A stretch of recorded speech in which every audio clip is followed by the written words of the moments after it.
return. And we'll keep an eye on this. But it should be happening soon. The coverage. So, get my coffee ready, because this could be quite a few hours of coverage. And the meeting is set to be held in private with an interpreter. But we should see quite a bit of coverage here. And I'm going to shut the audio down for now. Well, actually not, because we never know when it's going to just start. I'll keep it low on the mixer. What's up, Birdman? So let us get ready. It's about 9:15. What's up, Noppy? What's up, Will? Will, you'll be sleeping. Just saying. All right, let me get the pop-outs.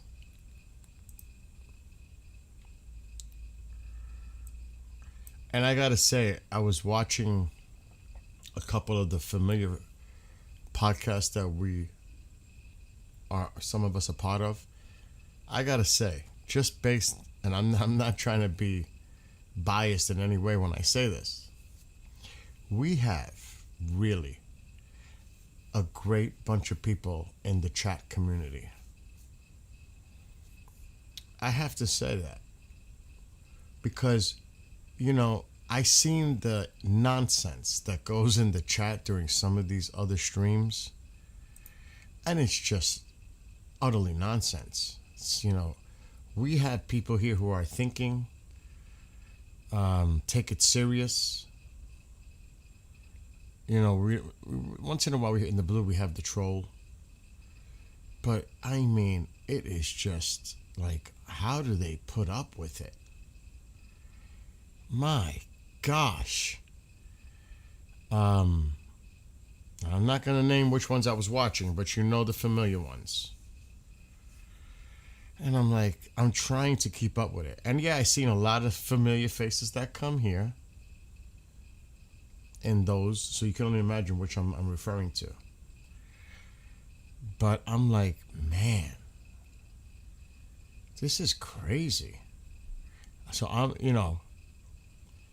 I'm glad we have the group that we have in here. I really am. Because people take shit just to a whole different level, and it just looks ridiculous. I don't know if they realize how ridiculous they look in some of the things they say. I don't know if it's for attention. I don't know as to I don't know what it is. I just don't. And to troll.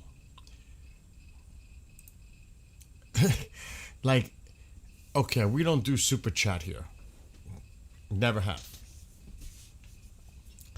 And when you're going through super chat and you're seeing them all listed, but you're not really paying attention to what the super chat is saying. It's all about the super chat being put up on a screen.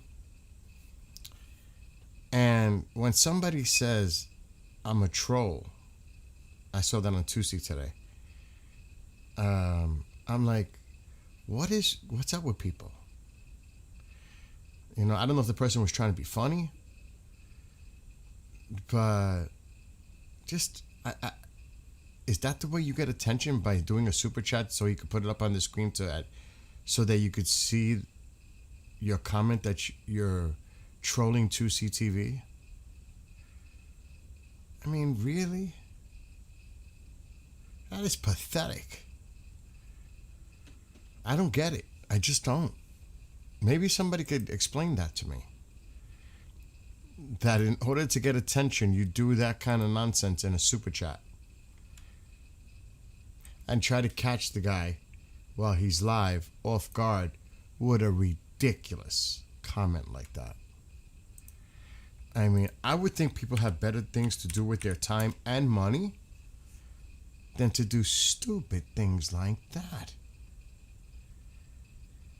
So like I said, I'm glad we have the group that we have in here. Because yeah, we joke around from time to time, but basically we keep it real. We keep it serious. And, we try to keep it non-confrontational because there are people out there, like I said earlier today during a stream, that completely think they're right and everyone else is wrong. And if you don't agree with what they say, it starts turning into a yelling, screaming match. I don't want to deal with that. And believe me, we've dealt with that a few times. Unfortunately. All right, what's going on in here? Whatever happens, it will be said it was a good meeting, great progress, and China wants to make a deal with us in Iran. Oh my God. I think, Birdman, that's putting it really good. In a nutshell, I think you're right on the money. They're not going to come out saying it was negative. They're going to spin it as it was a great meeting. It was positive. A lot of things got done, and they're going to announce certain deals.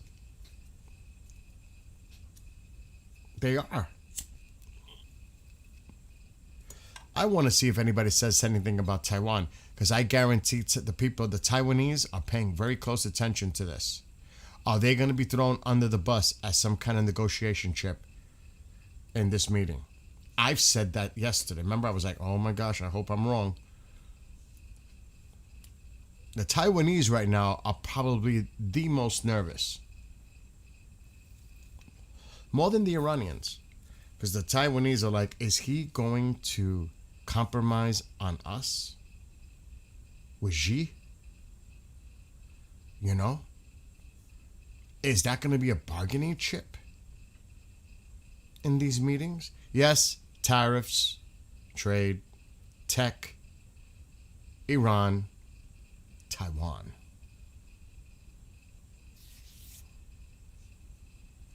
So you can only imagine. And like I said, I'm very curious to see at some point when they come out and speak together, take questions from the press, read the body language, look how Xi reacts to the president, how the president reacts to Xi. Try to, look at that body language. And they're going to spin it. Like Birdman just said, I can't agree more. Whatever happens, it will be said it will be a great meeting, a good meeting, great progress, and China wants to make a deal with us and Iran. I couldn't say that better than myself, Birdman. What's up, Sean? So, I don't know what the expectations are.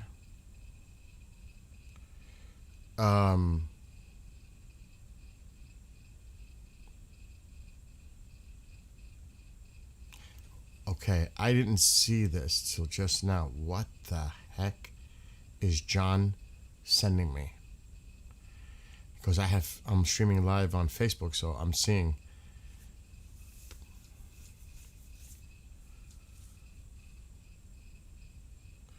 Now, I don't want to say anything he's telling me private.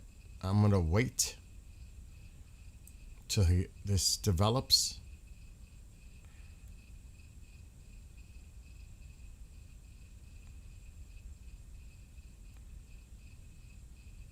Wow, this is crazy if it's what John is telling me in a private message on Messenger.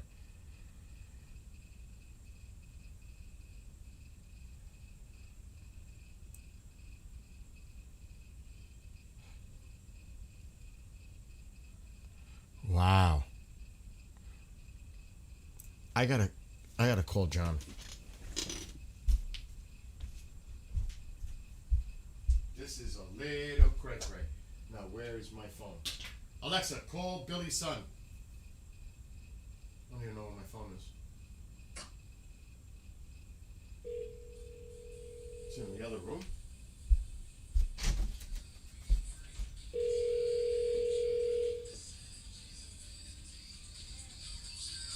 Not here. Alexa, hang up.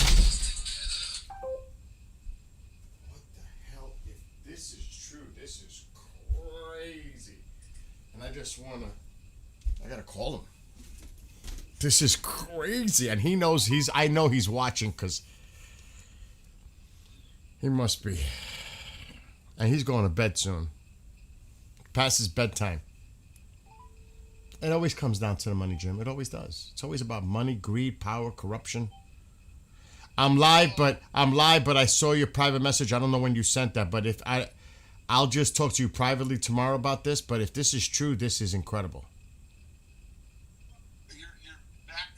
Can you call me back real fast? All right, I'll call you back. Call me right back. Jesus Christ.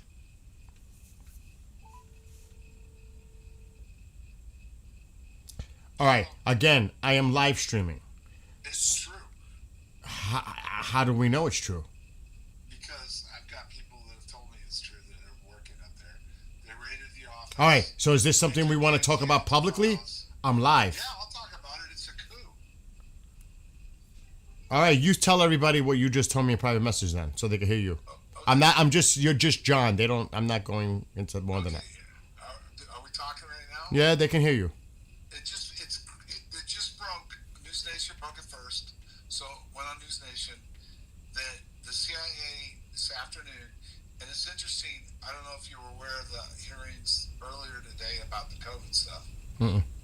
They had a CIA whistleblower come in and testify in front of the Senate committee, and he was talking about how the CIA knew that COVID was from the Chinese lab, and he was discussing the things that went on, what went on prior to the COVID coming out, how they went over there, they roundtabled it, and it most likely may have been something to do with the United States too. Then afterwards, the evidence shows that it came out of that lab, and it all got squashed. So the CIA released a statement in the middle of the testimony because they didn't know he was coming in, supposedly, and said this is unethical, that he's not considered a whistleblower, which means that he didn't have clearance to talk about this, which is what I've talked about everything else, and that they violated the rules, and that he was not allowed or supposed to be able to testify in Congress without permission from the CIA. So this hearing went on. He divulged all this information that started to make a big deal. And then the next thing you know, the CIA then went into Tulsi Gabbard's office, which, by the way, is their boss, and seized documents from MK Ultra, which supposedly never existed. Remember, they destroyed them all? And they also took JFK files. And they just took them from her office. Wow. And this is why Trump's out of the country in China.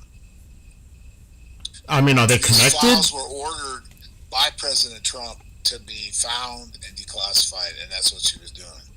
Well, yeah, they picked the perfect opportunity when he was out of country to do this. Well, that's in China. So the hearing today didn't look good for his China trip in a way, because they were talking about the Chinese lab was behind the COVID stuff while he's over there. And then the CIA was upset because he didn't have permission to talk. So technically, they're claiming he wasn't under whistleblower protection, but Congress says they were.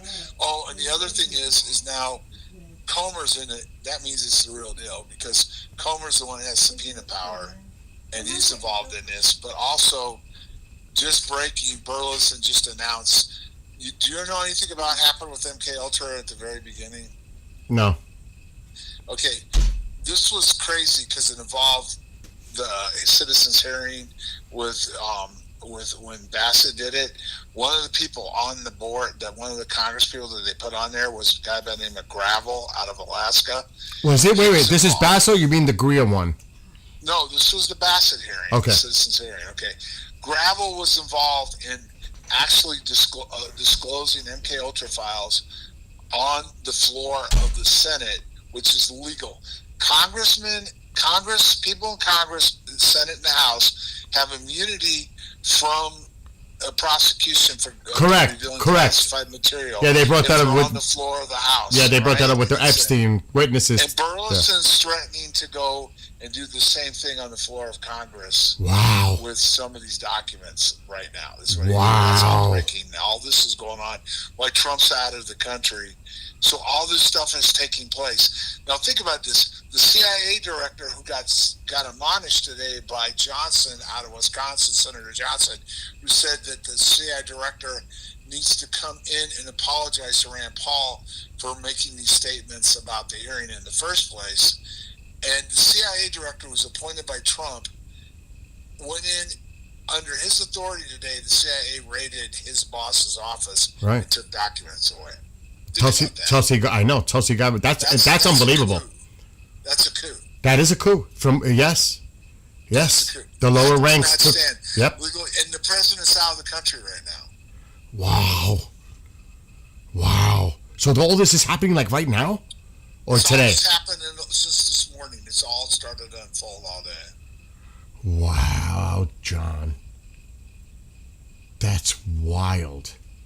Here's the next I thing. wonder what the fallout is going to be of this now. Are they going to release? You ready for this freaky stuff? Remember my book last year that I put out in May about these agencies and what they were involved with? Right after we put the book out, the Office of Net Assessment was disbanded. I remember this when we were doing the show. Yeah, I remember this. Latest book, I don't know if you've read it, but we talk about how MK Ultra was involved in all this and the documents and everything behind it. And now all of a sudden, right after the book came out, they announced the hearings for MK Ultra, and then now they've taken the documents that actually never supposedly existed. Wait. So, do you think they're going to start calling people as witnesses into this, or do you think they're just going to go on the documents? This is a coup. I don't think people understand. This is actually a coup. An agency under the President of the United States that was ordered to release documents for declassification, and the head of their boss, Tulsi Gabbard, had these documents. She was declassifying to give to Congress for the hearings. Under the order of President Trump, they raided her office and took these documents. I get it. But, I mean, wasn't she in the process of going through them to see what could be declassified? So they just decided, just screw that, we're just going to take it all right now? Yeah, she was in the process of declassifying. The story says she was in the process of declassifying these documents under the order of the President of the United States. So who do you think is behind making all this happen? I know what you just said. The person the people in the Senate or whatever that are involved, Burleson and others. But it seems like there's got to be. This is a coup. There's got to be more involved here. Inside the government are showing their hand. Yes. They were forcing the issue on what's going on. MK Ultra is a big part of everything that's going on, including with UFOs. Oh, I know that, yeah. And when push is coming to shove, when Trump, actually people have cut him down for this stuff. But think about this. Trump ordered this, Gabbard's doing it, and the CIA seizes the documents. Holy shit, they got ahead of it. That's treason. Yeah. That's treason. Yeah, they cut. No, you can't. They went over her head. They went over the top of the food chain. And the president's head. Yes, they took it upon themselves to take action themselves. Oh my God. I've been saying all along, no one's allowed to testify unless these agencies allow them. This morning, the CIA had a meltdown when I didn't know about this, but this guy, the CIA wasn't aware who he was, and he was about to testify. So he came out and testified this morning, and the CIA had a meltdown, and then later in the day, they seized all these documents. I wonder I can't imagine what the president is thinking right now. What the hell's going on? He's in the middle. He right now is sitting down with the second most powerful. I know, I'm covering it live right now. Yeah, so he's not thinking, he probably hasn't even been briefed on it. No. So, is it Burleson who has possession of these documents now? The story is they didn't say what he has, but if they took all her shit out of her office, that means they took it all, probably. Well, I don't know what he's going to divulge, but he's going to do what Gravel did, supposedly, when MK Ultra was exposed the first time. Now, remember, oh my God, Gravel did not have all the documents. He just exposed the program, and then the CIA came back and said they destroyed all the documents and got away with it. But he can only release the documents didn't get destroyed. They got sent over to the United Kingdom, where they continued working on MK Ultra. But how is he going to be able? How is he able to divulge on these documents? Because if they're still classified, he just can't go on the floor and reveal. Yes, he can. But the president can't. But the president doesn't even know what the hell's going on right now. No, you missed the point. Members of Congress can go on the floor and have immunity and reveal classified material. House. Not in a private setting, no. No, it's public in a public. They setting. have the power to do that, They John. have immunity to do this. Yes, they do. Holy Only shit! on the floor of the House or the Senate, and that was what happened when we were testifying about Rendlesham, and they were sitting in front of us, and Gravel looked at us and said, "What are you hiding?" And we just looked at him, and he said, "I know you're hiding something. You have immunity here. You can discuss it among us." And immediately the lady that was sharing it, she had been a congresswoman, she said, "You have no immunity. The only immunity is on when you're on the floor of the House or the Senate, and it's only by members of Congress that can talk about this. Your attorney's sitting next to you, sir. I'm advising you not to let them to go any further with this question." All right, are you sure? I mean, I want to be sure that they do have immunity. They have immunity to talk about classified material in a public hearing on the floor of the House and the Senate. Oh my God! And Burleson's They can't release it. They can't release it to the public. They can't give it to the press, but they can have an open hearing and discuss it on the floor, either floor, and have immunity from it. So They don't do it. So is Burleson the one that's leading? Gravel was the last group to do it. So Gravel's group was the last group to do it. all right. So is Burleson leading the charge on this? That's what they're claiming. But I'm always suspicious. Why would you announce it before you did it? You just would do it. Yeah, He that. threatened that he was going to do it. So, and now they're trying to subpoena. They're going to subpoena the CIA from destroying these documents. But that's what happened the last time with MK Ultra, and then the CIA came back and said, "Oops, sorry, we destroyed them." Oh, so do you think there's anything going on right now behind the scenes to try to prevent them from coming public with these documents in a house in a seat in this? How are they going to stop? I don't know. They just did a coup. I know. That's what I'm bugging out though. You think that these Congress people are going to be able to stop them from destroying it or saying they're destroying? The only thing that can happen is the President of the United States, who was out of the country, by the way, comes back into the country and then charges these people that did this. I don't. Oh my God. This is huge. This is treasonous. And it's getting no news coverage right now. Other than No, because everything is about China, Iran, and everything else. No, not yet. But I'm sure it will get traction in the news soon. Well, Fox get a briefing. That's how I found out about it. I was watching the stuff on the China stuff, and they said breaking news. Gabbard's office was just raided by the CIA and documents were seized. Holy And that's all they shit. said, and they let it go. Wow. Oh, there's going to be hell to pay. I would think the president's going to be pissed, furious. I don't know what's going to happen, but this is history right now. We're reliving the 70s when they found out about the MK Ultra program in the first place. And then they divulged it on the floor of the Senate, which is where he had immunity. He didn't have all the documents, but he had immunity, and he divulged the program. And the CIA got caught with their pants down, and then turned around and then just told the Senate that they destroyed all the documents. And nothing happened to But the people in the program. It's not just CIA but it's not just MK Ultra. It's also JFK. Yeah, JFK. That's what they've said for sure. MK Ultra and JFK. But she's also working on UFO files too. I know. So it might be a bunch of stuff that they confiscated and they took. Yep. And it's going to be interesting seeing if this. Walked into their boss's office And took it. and took it That's crazy. with no court order or nothing. No, that is insane. But people won't get that. They just don't. They had. That is the what do they call it? The deep state right there.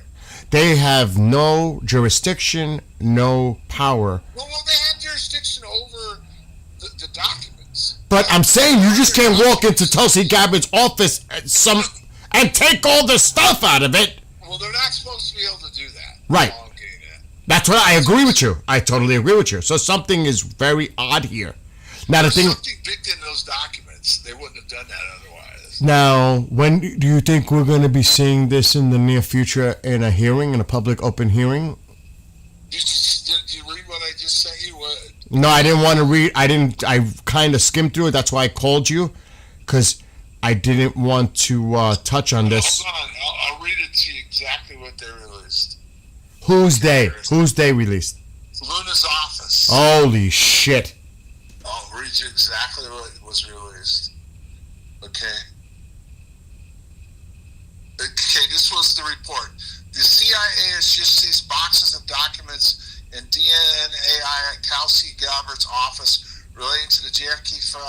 MK Ultra Representative Paula Luna says. We were actually just notified that the CIA went in and took documents out of ODNI, multiple boxes pertaining to the JFK files, as well as MK Ultra. The reason why it's troubling is, A, there was an executive order that the president had directed the full declassification of JFK, but then also to the MK Ultra files. The CIA famously has said, all documents were released or other documents have been destroyed. So there are allegedly those documents that apparently never existed. Holy shit! These are allegedly. This is and so very troubling. I just talked to Chairman Comer, and we are sending in the next hour or so a preservation of documents requests to the CIA. So they don't destroy. I just called into the White House to the director of the CIA himself. I have called into the White House to the director of the CIA himself. And so obviously as this develops, we will keep everyone up to date. But strange times we're living. So it looks like they want to put this, like brush it under. They want to confiscate it. They don't want it to come out. Who knows what they're going to do with it to try to prevent it maybe from getting out to the public. Or reverse, they, like you said, Burleson's planning to bring some of these documents to the floor and make them public. I don't know. He just said this is crazy, bro. Again, how could he do that if the documents were in Gabbard's office? Exactly. You just can't walk in and just take boxes and think that you have the right to do that. They've got other files that the CIA's not aware of. But again, he's not a very smart man. I mean, no subpoena, no orders. CIA, and you don't tell him what you're about to do. You just can't walk in. You have to have precedent. You have to have like court order or subpoena, something to say that you can confiscate. You just can't go in someplace and just go fucking take everything you want. That doesn't work. You can't go into your boss's office and take documents. Exactly. That's what I'm saying. Under the order of the President of the United States. No, you can't. No, exactly. Especially there was an executive order regarding these files. Yes. This is crazy, dude. Wow. Well, if you hear anything, I'll be on because I'm actually covering right now live on Facebook and YouTube. We're covering the meeting between Xi and the president at this Temple of Heaven location in near Beijing, I guess. So I'll be up. I know you're going to bed soon, but thanks for letting me know. I don't know. We were looking.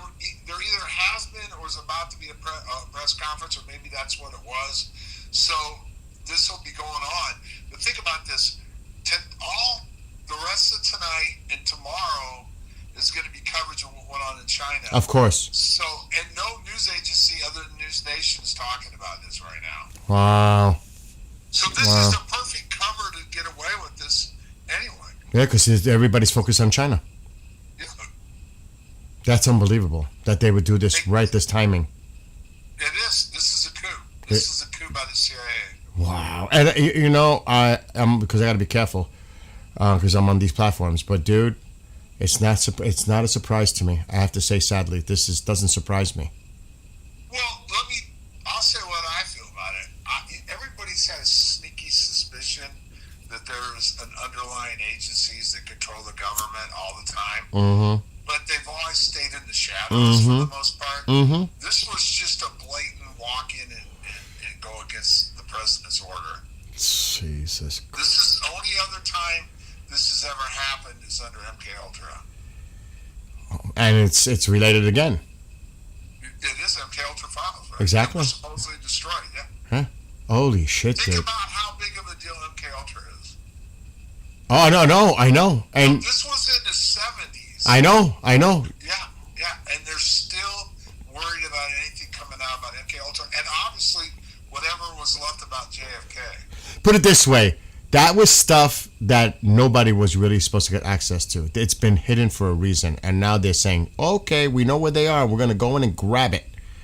We know exactly where they are. It's never been published before. They claimed that it was destroyed or that it doesn't exist.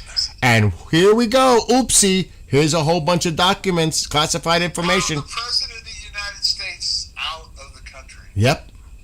With the president out of the country, and they pulled this. This is getting more alarming by the second the more I think about this. Listen, can you mute me for like 30 seconds? I got a question to ask you real fast. Hold on.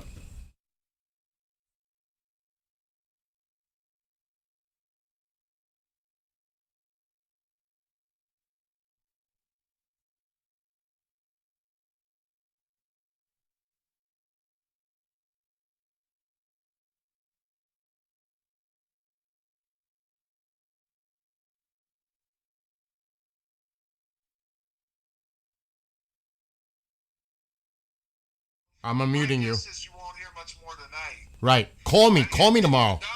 And not only that, but think about this.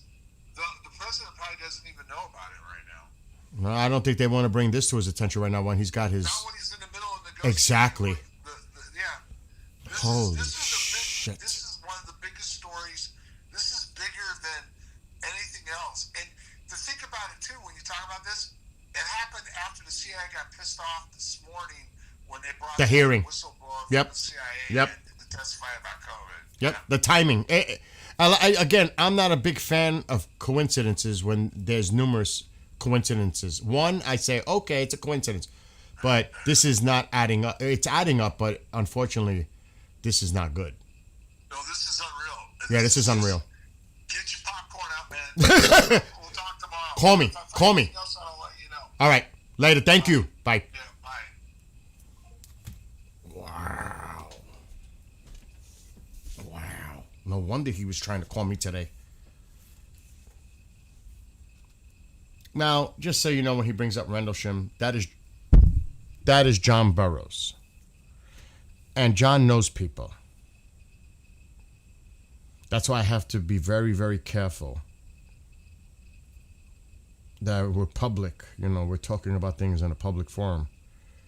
And I'm sure there's going to be a lot said privately. But holy shit. They went into her office and confiscated documents with no legal precedent to do that. They just walked in and decided they had the right to go in there. Their boss. Think about that. This is some cray-cray stuff. Fox News is reporting this now. They're starting to report on it. So what else are they? You see, and I don't want to get into conspiracy stuff right now. As you can see, the coverage is going on in China. But when we think about, and I mean, it is what it is, the JFK assassination, and who may have been involved in that.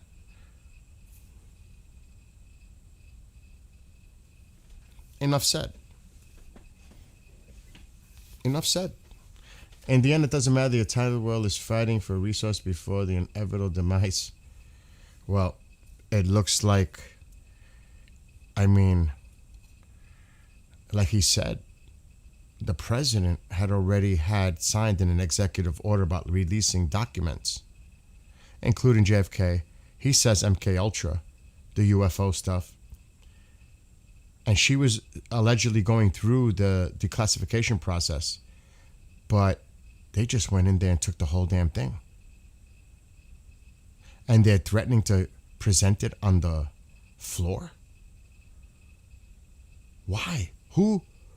And I heard the name he mentioned. I got to see how this shit plays out. Like they say, like the saying goes, when the cat's away, the mice will play. Only these ones are rats. Mom, that's a great line.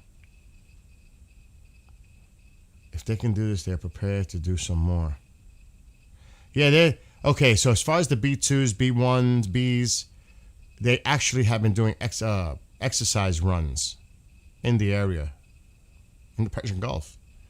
So, yeah, maybe. But the point is on how they did it. Forget about the truth should come out, whatever. It's what they did. There are protocols in place. There are ways you go about doing things. This is not the way about going to do things.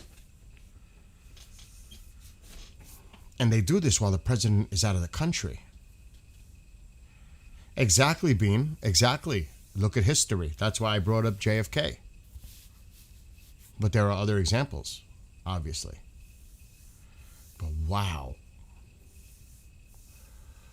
Tulsi Gabbard is at the top of the agency. And they just went over her head. They just went into her office and took her stuff out of her office. Like, who are these minions that decided to take it upon themselves to go into her office and confiscate documents in boxes? They did a raid.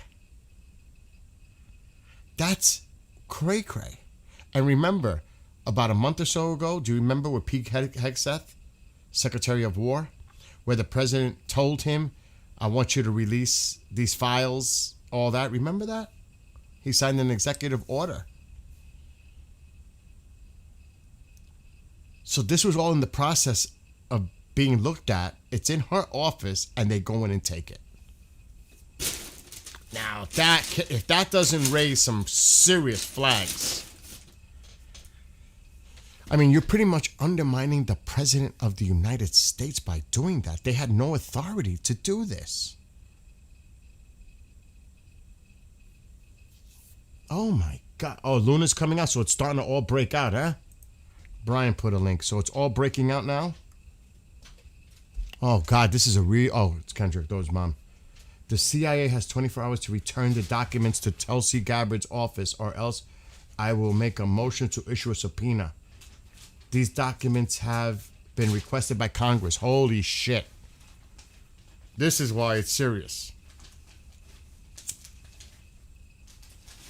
Dude, What? can I do those dishes tomorrow? I guess. Are you gonna cook?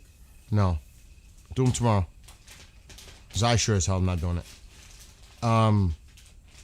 40 boxes, allegedly, because of JFK, MK Ultra files that are being processed in the office.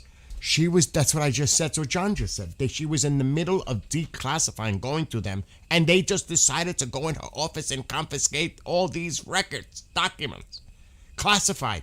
They haven't been declassified yet. The president had the executive order. Something is not right here.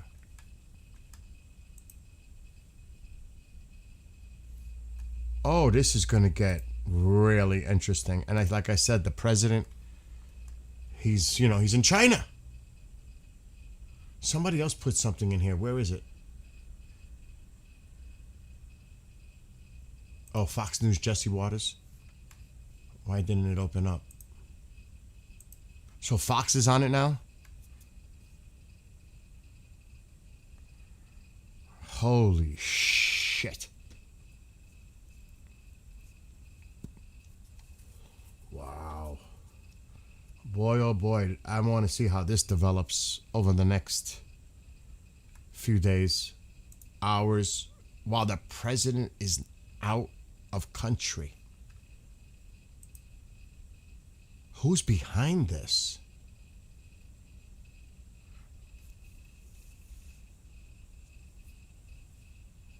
Wow. And yes, I'm going to put the audio on, but this is breaking. He was trying to call me all day. And I was sleeping. I took a nap. And when I went on Facebook, just went black.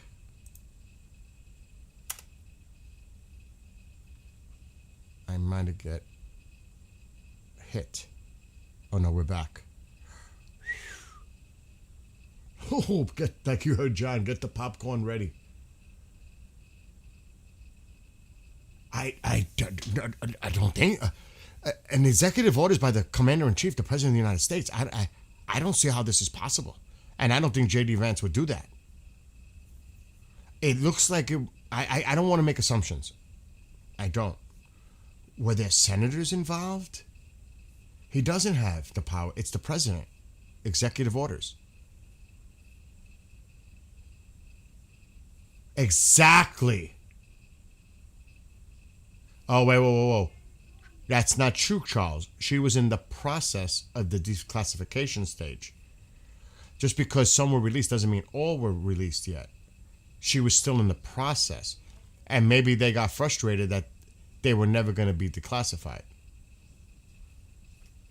So she was in the process of declassifying documents. They were sitting in her office, and they just scooped in and took it all. She was under executive order to declassify, and she was in the process of. Just, it doesn't mean that it wasn't going to come out at all. It just means that she was working on it, but they said, screw that, we're going in and taking it all. At least that's my understanding. At least that's what is initially being said. We have to see how this develops. Okay, the release was overdue as ordered. That still doesn't give somebody the right to go in there and take them without a subpoena, a court order, whatever.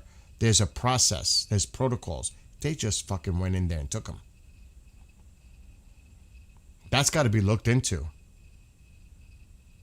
You just can't walk into someplace and take everything. There's got to be court orders. There's got to be a process. Even a raid has to have court order. It has to have jurisdiction. You just can't do things on your own and say, oh, you know what? They haven't released it, so I'm just going to walk in and take everything because they're overdue. And they owe it to us, Congress. They were supposed to provide it. So that means we could just walk in there and take it ourselves. You know what I mean? So we have to see how this plays out because this is fluid. We need to focus on what's going on right here, right now with audio. Congress. I gotta mute my YouTube. Hold on. Let's pay attention with what's going on the screen now. I'm gonna go step away and get some coffee.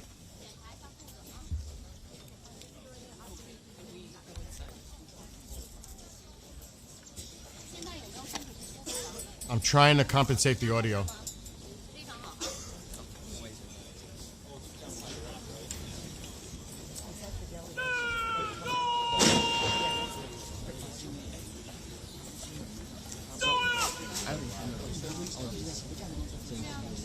Does that sound okay to everybody? Is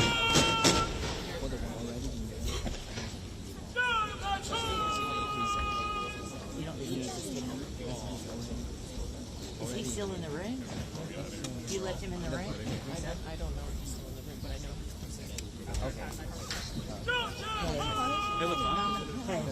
he's Is audio okay for everybody? I'm going to take the captions off too. Or do you want me to leave the captions? Sound is good?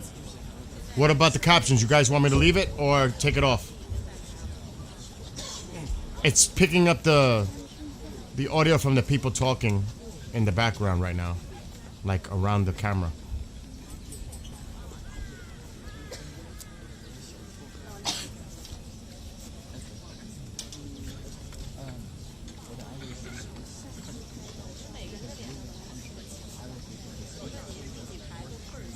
All right, I'll leave the captions. Rachel.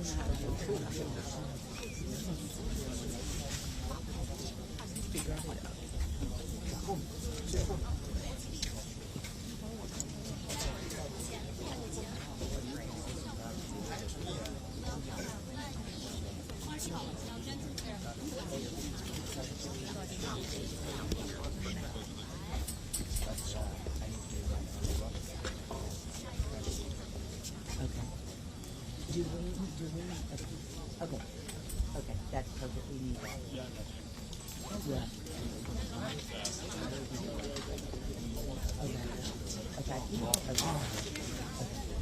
Okay, and then what goes in that box, do you know where the policy goes for that? Okay, I wasn't sure they were, I think it's to the right.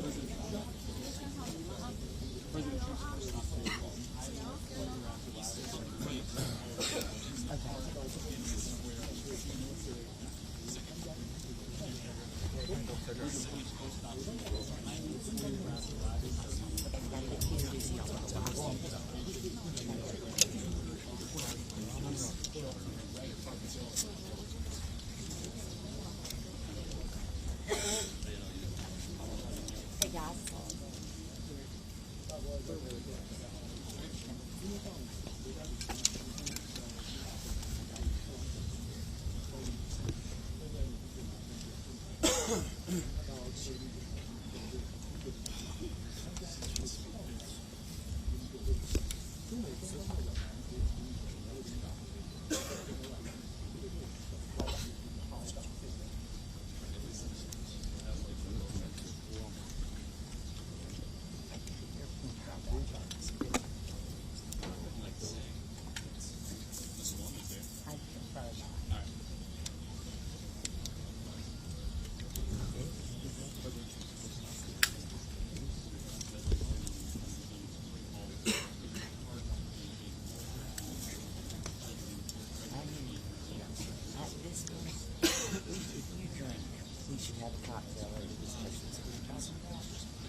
And I am not going to be slowed down by it. So I cannot sacrifice. I cannot sacrifice for someone to dress inappropriately and brought inappropriate.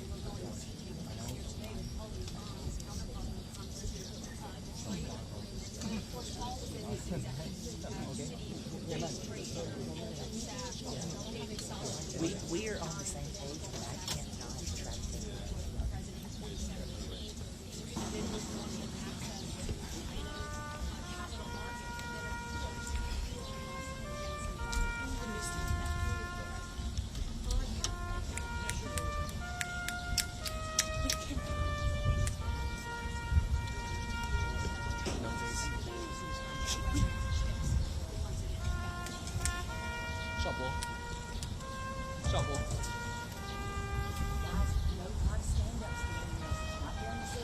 No stand up. No stand up.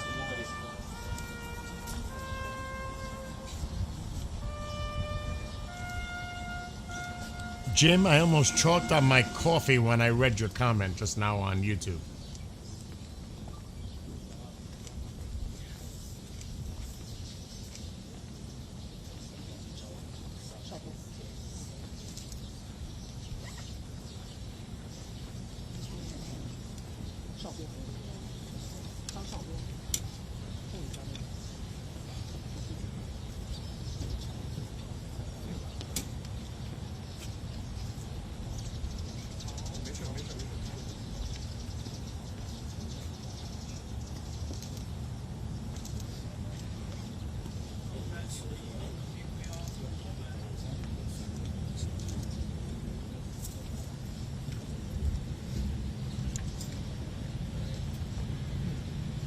I'm assuming we're expecting a motorcade. There is the motorcade.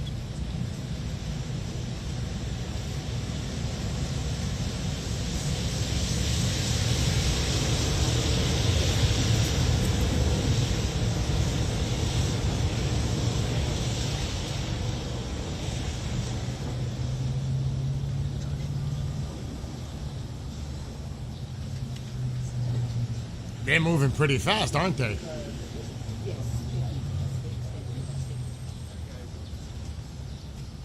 That is a beast. The beast.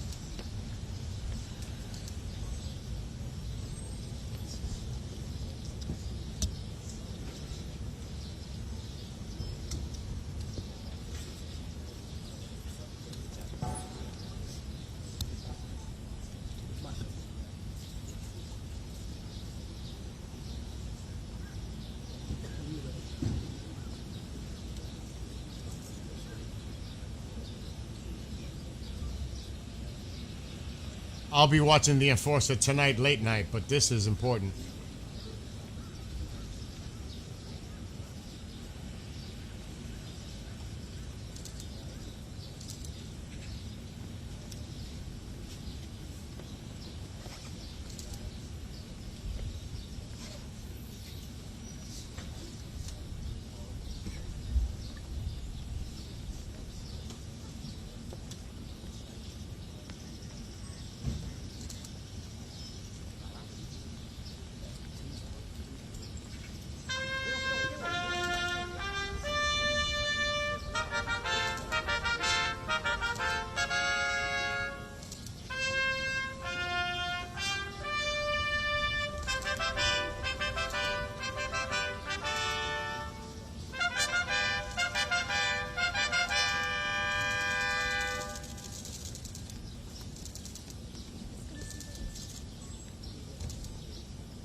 Look at Rubio.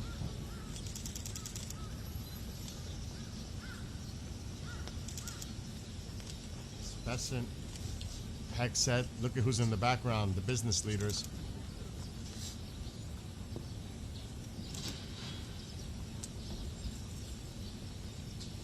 Elon's pretty tall, huh? Not as tall as Trump's son Barron. He is so tall. Wow.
Is anybody else getting the chills like I am?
how they turn their heads as they walk.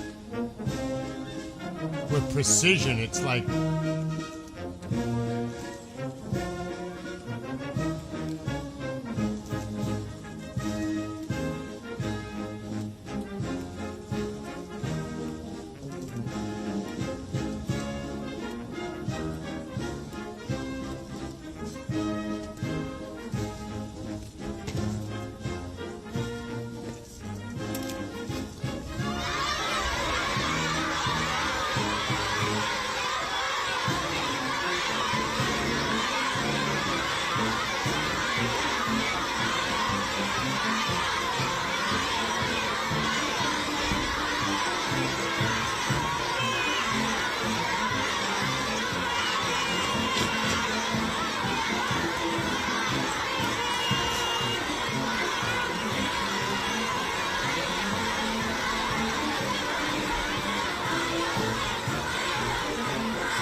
That's respect by our president.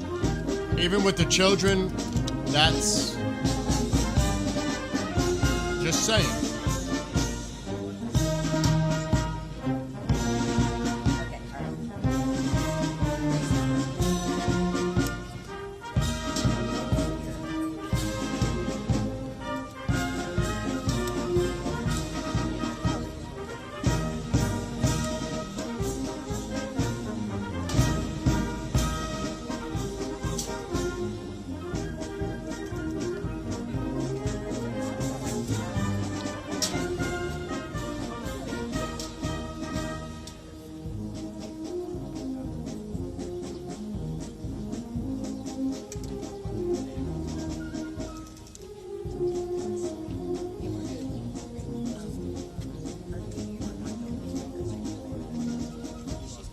Okay, all right. Okay, great.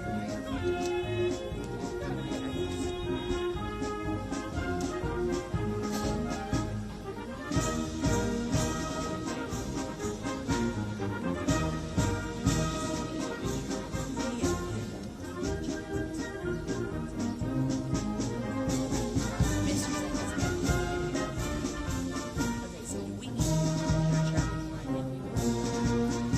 Okay, can you help me out? U.S. travel pool.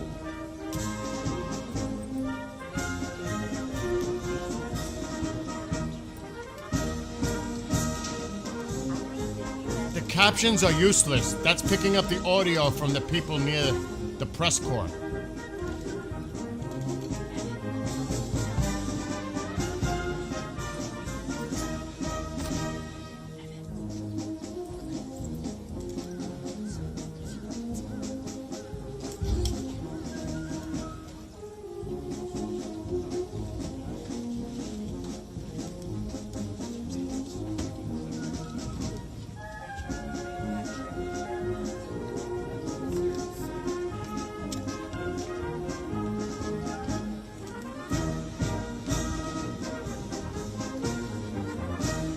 So that's probably it for right now.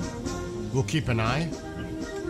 Unless they have coverage inside, which I don't think so.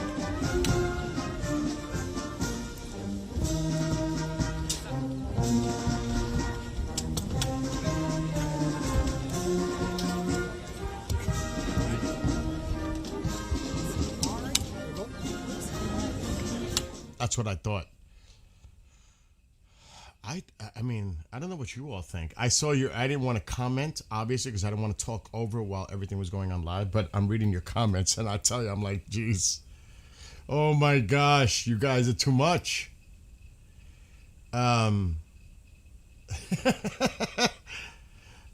Hey, I mean, that was awesome actually to watch. But remember, they still have to. I'm getting rid of the captions because the captions are coming. Let me just do this quick. The captions are coming from the corps, the press corps. It's kind of annoying, to be honest. Just saying. For me, at least.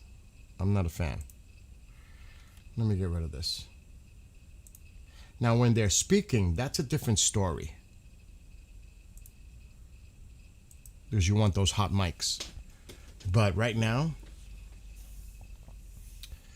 getting dizzy. Well, they've got quite a bit to talk about. Like I mentioned, there's going to be 3 T's at least. Trade, tariffs, Taiwan, Iran, there's the I, tech, and more deals. They got quite a bit to talk about. So, and they're supposed to go to the Temple of Heaven, is it? Is that the name of it? So obviously, this is the main headquarters in China, but they're supposed to head over at some point. So it'll be interesting. I thought that was nice, what the president did with the children. And, you know, I'm not so sure. I don't know how the others would react, but at least, you know, doing that with the children, I thought that was nice. So I don't know what the heck is going on here, but we'll keep an eye. I just hope they have a lot. I'm sure they do. The Chinese have a lot of security. We better have a lot of security too. Oh my gosh, you guys. The pollution in China, the haze. He was very respectful. He even gave the fist to the people that were doing. Oh, they're trying to get in. They're not getting in there. They call forget about that. They're not getting in there right now. They have to try, I guess, right? The press, the attempt. Nick says U.S. Secret Service agents have 366 agents SWAT. With that being...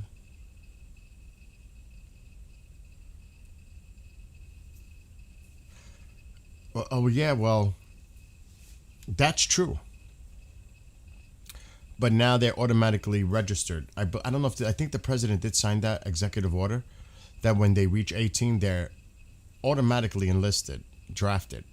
I don't want to say drafted, but what's that service? I had to do it when I was a teenager. Civil service? Mom, this is not a good time. We're doing a very important stream about China and the president with Xi. Okay, just don't say anything tonight. This is definitely not the time. But it looks like they got access inside the building. It looks like they got in.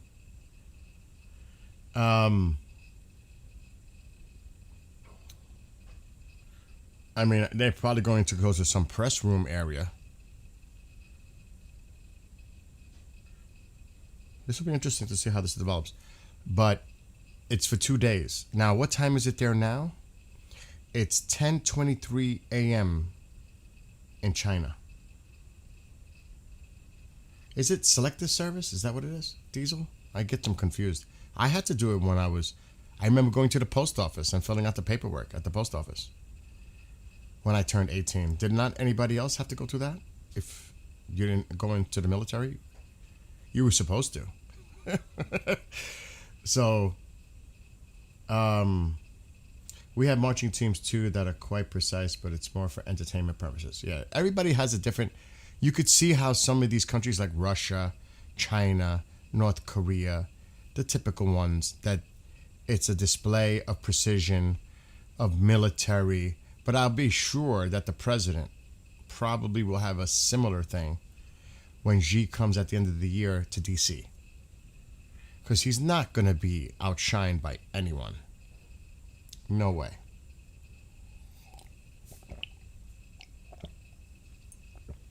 Now, we'll see how that all plays out. They did it in high school, yeah. Exactly. Yes, we had to all fill out that paperwork. It was actually, I believe, it's a long time ago. I think it was a crime not to. Like, punishable by whatever, fine, whatever it was. But you were supposed to fill that out, the selective service thing. And like I said, I remember going to the post office. I remember going to the post office, literally, to do it. Selective service, yeah. So, that's just some of us folks that might be a little older remember doing that, right? Oh, they're getting in. Let's see. Oh, they're all at the table. All right, I'm gonna mute.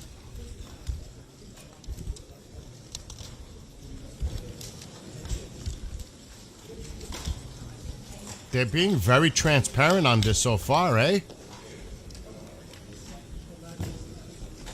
Now, let's see about the audio. What they're discussing with interpreters. I'm going to try my best with the audio.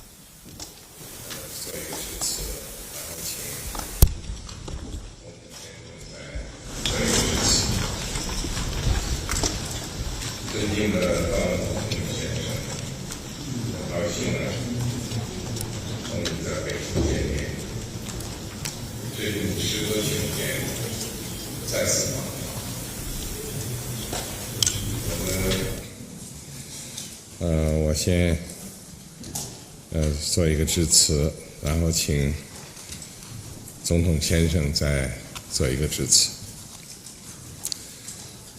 尊敬的特朗普总统先生，很高兴啊，同你在北京见面。这是你时隔9年 Too bad we're 再 not 次 getting an 访华。 interpretation. 我们的会面现在可以说是举世瞩目。当前100年变局加速演进，国际形势是变乱交织，世界走到新的十字路口。中美两国能不能跨越所谓的修昔底德陷阱，开创大国关系的新范式？能不能携手应对全球挑战， I cleaned the audio 为 as best 世 as I 界注 could. 入更多的稳定性？能不能着眼两国人民的福祉和人类前途命运，共同开创两国关系的美好未来？这些可以说是历史之问、世界之问、人民之问，也是我同您作为大国领导人需要共同书写的时代答卷。今年是美国独立250周年，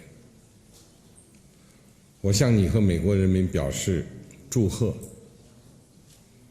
我始终认为，中美之间的共同利益大于分歧，中美各自成功是彼此的机遇，中美关系稳定是世界的利好。双方合则两利，斗则俱伤，应当做伙伴而不是对手，相互成就，共同繁荣，走出一条新时代大国正确相处之道。我期待着同总统先生就事关两国和 I'm 世 really 界 happy 的 that Rubio's sitting, 重大 as 问 always, 题 right 交 next to the 换意见， president. That's just me.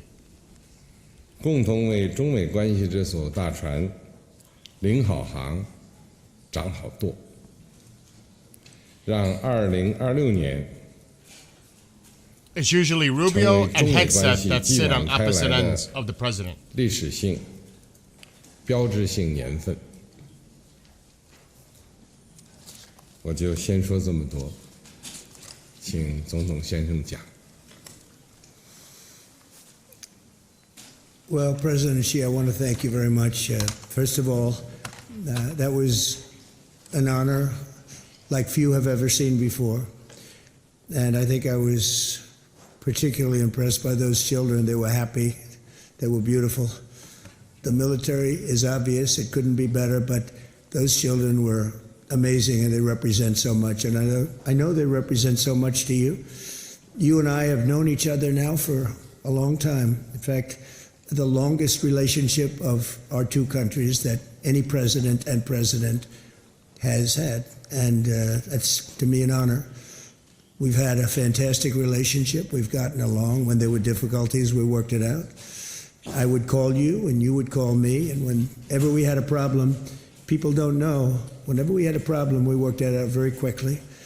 We're going to have a fantastic future together. Such respect for China, the job you've done. You're a great leader. I say it to everybody. You're a great leader. Sometimes people don't like me saying it, but I say it anyway because it's true. I only say the truth. And I just want to say on behalf of all of the great delegation that we have the greatest businessmen, the biggest, and I guess the best in the world. We have amazing people, and they're all with me. Every single one of them, we asked the top 30 in the world, every single one of them said yes. And I didn't want the second or the third in the company. I wanted only the top. And they're here today to pay respects to you and to China. And they look forward to trade and doing business. And it's going to be totally reciprocal on our behalf. So I really look very much forward to our discussion. It's a big discussion. There are those that say this is maybe the biggest summit ever. They can never remember anything like it. It's, I can say in the United States, people aren't talking about anything else. But it's an honor to be with you. It's an honor to be your friend. And the relationship between China and the USA is going to be better than ever before. Thank you very much. Thank you.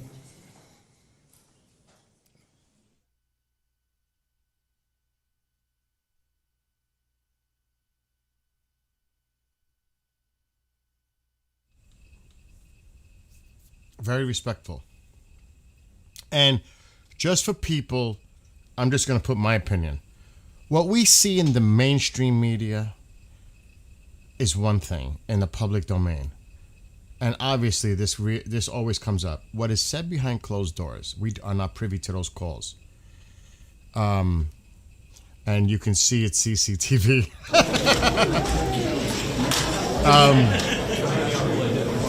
I'm going to lower that right now. So I honestly believe they do have a good relationship between them. Despite what you might see in the public. And yes, they are our major adversary as a superpower. And their influence in the world, yes. But there's also, we were talking about, all right, that's went black. It's also about respect. There comes that word again, respect. And the president definitely displayed absolute respect just now to Xi. Some people might misinterpret it as being, oh, he was like kissing, like he's just doing the right thing as a diplomat, as the president of the United States representing our country with another world leader. That's the kind of behavior you expect, right? From a world leader with another world leader? I do. I thought the president did phenomenal just now. That's just my opinion. Everything's always about money. Of course it is. That goes without saying. What do you think one of the major things that they're going to be discussing? Trade, business deals? Of course it is. And of course there'll be other topics, but you can bet the main focus between those two men, yeah, they're going to talk Iran. They're probably going to be talking about Taiwan. But trade, the tariffs, that's big on China's plate. So the soybean, opening up that market again to our farmers. So there's going to be a lot that they need to discuss. But again, like I said, what we see in the public domain is one thing, but what's said behind closed doors, you can only imagine. And I don't think the president is lying or exaggerating when he says they get on the phone and they talk things right away. Any kind of issue, they get on the phone and talk to each other. Through interpreters, but still. The communication line is open. That's just my opinion observing it. I know everybody may have a different opinion, but I mean, that went as good as it can possibly go. And again, it's in a public domain. They're gonna, those are the kind of statements they're gonna make. It would have been interesting to hear what Xi said. An interpretation of what exactly Xi said.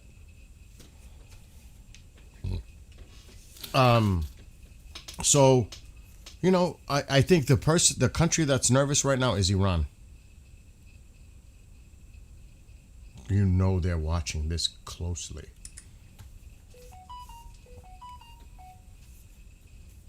Definitely.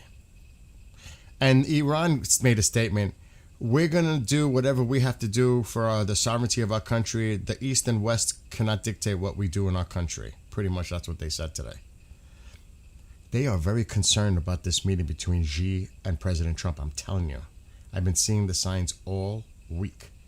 Based on what they're posting, what they're saying, they're concerned about what these two superpowers are going to be discussing behind closed doors. So, you love the hat? My friend saw it today and he says, you should make them and sell them. I said, not so fast. Not so fast. But, the Rubio cap. It's hard to see the red. I should have maybe changed. Alexa, turn on living room light. Okay. Alexa, shut living room light. I may be one of the first individuals to Alexa, shut off living room light. I apologize if anybody else's devices are going off. But and you know what's the odd thing? And we all know about the speculation who's going to be representing the party in 2028. J.D. Vance, Rubio. You know, you hear all the familiar names. But it's funny because when I made this hat last week and I got it today, I'm hearing a lot all of a sudden about Rubio becoming the front runner. And I'm like, really? Well, there you go. Just saying. I know, that's a great idea. I would love to look into that. What Xi said. Okay, thank you, Brian. Let's see what Xi said. Oh my God, that just opened up into some cray-cray stuff. I don't even know what the heck that is. I'm afraid to click that.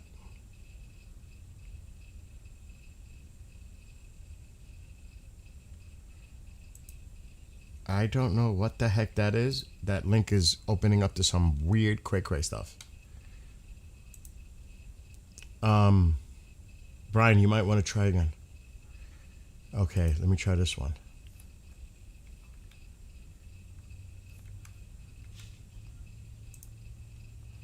Ah, this came from the White House. Oh, this might be good. Let's see. First. And then I'd like to invite you, Mr. President, to deliver your opening remarks. President Trump, I'm very pleased to meet you in Beijing. Welcome back to China after 9 years.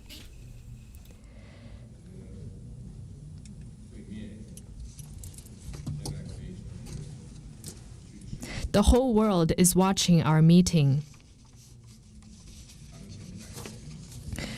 Currently, transformation not seen in a century is accelerating across the globe, and the international situation is fluid and turbulent. The world has come to a new crossroads. Can China and the United States overcome the Thucydides trap and create a new paradigm of major country relations? Can we meet global challenges together and provide more stability for the world?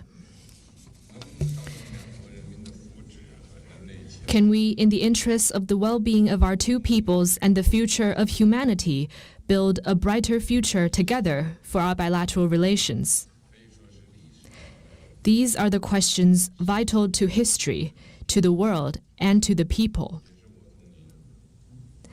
They are the questions of our times that you and I need to answer as leaders of major countries. This year is the 250th anniversary of American independence. Congratulations to you and to the American people. I always believe that our two countries have more common interests than differences. Success in one is an opportunity for the other, and a stable bilateral relationship is good for the world. China and the United States both stand to gain from cooperation and lose from confrontation. We should be partners, not rivals. We should help each other succeed and prosper together and find the right way for major countries to get along well with each other in the new era. Mr. President, I look forward to our discussions on major issues important to our two countries and the world, and working together with you to set the course for and steer the giant ship of China-U.S. relations so as to make 2026 a historic landmark year that opens up a new chapter in China-U.S. relations. I will pause here and hand over to you, Mr. President. Thank you to Brian and chat for providing the interpretation of what Xi had said in the opening remarks here. So thank you, Brian, for providing that, because I was really curious what Xi exactly said. Well, now we know.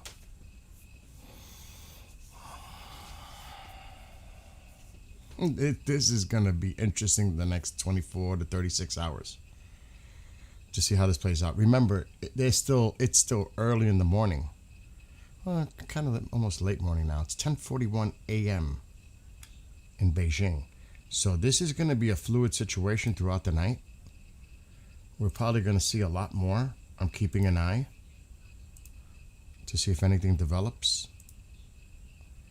which I'm sure we will, because right now they're in the meeting. That could take an hour, 2 hours. Who knows how long that's going to take. All right, now I'm going to read what you guys are writing.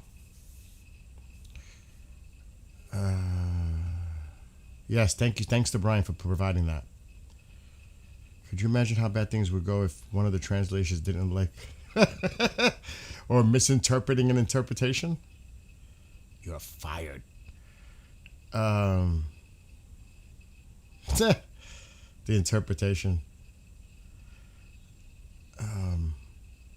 Yeah, you never know, like with the translators. But I'm sure they would be quickly corrected, especially in such a high profile, high stakes meeting like this. I think you would want the best of the best in this situation. I'm not going to make any jokes. I'm not. Because I don't think that necessarily is a something that happens in China, where Elon is like, oh, I'll put you on the chopping block. And it starts with a D. Oh, boy. From what I understand, always a second translator listening for verification. What's up, Curtis? And Navy Mom and everybody that's watching. So again, we're going to monitor this. We'll go as long as possible. After this meeting, they'll probably depart and head to the other location. It's going to be interesting to hear after they have their meeting and they come out initially, if they'll take any questions from the press. So that's something I'm looking forward to. Now, who knows how long they're going to sit at that long table having discussions. I mean, we can be talking hours. So don't expect anything immediately coming out right now because they're in the middle. I think President Trump will be furious when he finds out about the CIA. Yeah, this is crazy with that CIA stuff. And I don't want to speak for John. Absolutely not, out of respect to him. But I know under the certain circumstances, the right circumstances, John would go to a hearing. They've attempted to try to bring John to a hearing before, and he said no, and I know the reasons, and I'm not going to discuss it because that's not from my place to discuss John Burroughs' private situation with that. But I would think in the future, under the, like I said, the right circumstances, John would testify. Under the right circumstances. See, and I don't want to get thrown off into a whole different tangent here, a little off topic, but when you see these UFO BS hearings, because that's what they are BS. Because it's only stories. When do you see documents being presented or any evidence to back up anything that's being said at any hearing ever? And what do they usually say? Well, we can't discuss that in an open forum, in an open hearing, a public hearing. We can discuss that behind closed doors in a classified setting. The frustration is for a lot of these people, they're not going to appear at a hearing unless if they're going to talk about their account and their experience without having anything to back it up while they're testifying. Because they don't want to embarrass themselves. Unless they present evidence to corroborate and to back up with documents and other evidence of what they're saying is true, they're not wasting their time. That's why when you see, this is just my opinion, by the way, when you see all these documentaries of high-profile people saying this or that, well then, where's the evidence? It's just a story. It's just an account. That's all it is without evidence. Because a lot of people are going to say, wow, that was fascinating. That was really interesting. But it's just a story. Without evidence, it's just like any other story. You have to have something credible to back it up. And when does that happen? So to me, until that happens, it's all BS. Now, what's crazy is about what happened tonight or today or earlier in Tulsi Gabbard's office, where the CIA just decides, allegedly what I'm seeing and what John told me, they took it upon themselves to walk into her office and take boxes full of documents. And excuse me if you hear noise in the background, because mom is coming in and out of the room. But I don't even know if they even indicated this. They told the president. Somebody had to have told the president this is happening. He has to be aware of what just happened. So God only knows what is going on. And who's in possession of that? The CIA? Like, who made that happen? Who's behind this? Excuse me a second. Mom, what is it? I'll be right back. Jesus, I'll tell you. Mom, stop that. Leave the room. Go ahead. There you go. You can leave now. Yeah. Okay.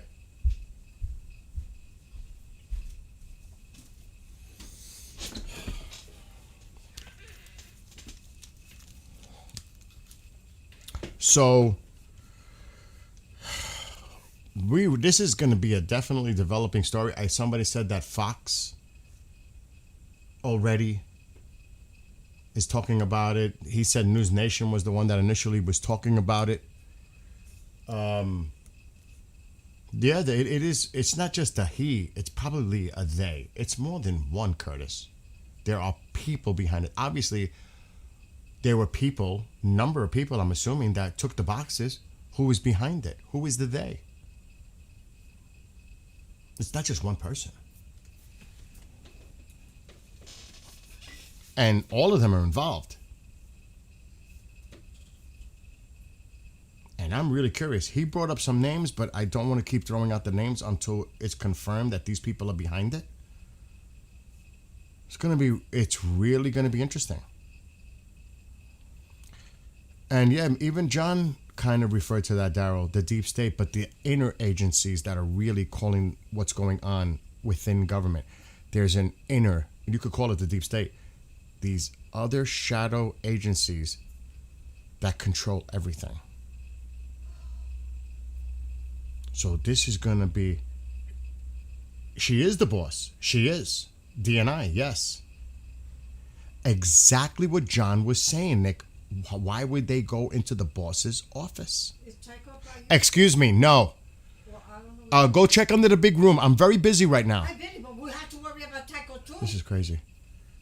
She is their boss. Yes. This is why this makes this really... Oh, there he goes. This really makes this... Excuse me for the stuff in the background, folks. So, yeah, this is... And the president had signed the executive order for these files to be released. And I know people are saying, oh, well, Congress is waiting and waiting for these things. They're overdue. That does still not give you the right to just walk into an office and confiscate boxes. There's protocol involved. And she was in the process of the declassification stage, however long that takes. You have a subpoena? You have a court order to retrieve this information? Or you're just going to walk in the office and just say, oh, we're just going to go into her office and take everything? Who made that decision? Who is the person or persons behind this? Especially after the president had signed an executive order just on this alone. JFK files, MK Ultra, UFO. What's in those files that they claimed that didn't exist or were destroyed, but they exist? What is this an attempt to hide it or to disclose it? What is the motive? what John said is they're thinking of presenting some of these documents, and I have to look at the law. Is because I kept trying to ask John a couple of times, is that actually the law where a person on the floor gets immunity? Not just like we hear about the witness testimony from Epstein people with names and all that, but declassifying documents on the House floor, and whoever presents it on the House floor, whatever member of Congress, they get immunity. So they can present classified information in an open forum, and that they have immunity by declassifying it? I don't know about that. I'm not sure about that. That's why I asked them a few times. I have to look into that. Now, the president can declassify classified documents, but a congressperson on the floor can do that and have immunity by doing that? I gotta look into that. So is that their crazy plan? Because it all connects to the whistleblower this morning. It's all tying together. So something's going on here. And I'm sure we're gonna hear more and more of it. And I really want to hear the president's reaction. Is somebody in the press corps gonna bring this to his attention? Does he know? I'm sure he does. He has to know what happened today. Somebody must have got the information to him, no? That's right, in a skiff. Exactly. It's supposed to be done in a skiff. So what is the intention here?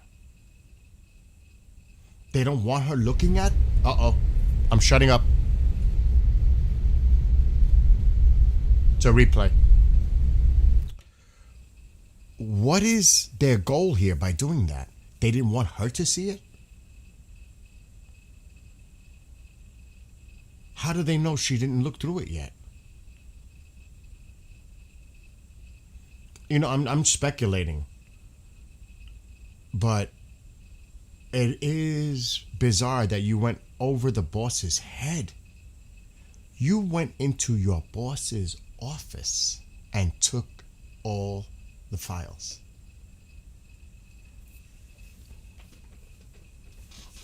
Anybody else, that's like criminal. That's like, I mean, that's like breaking and entering.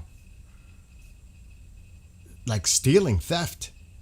Like serious. I don't know. This is all, like I said, preliminary. So we got to wait till we get more information coming out on this.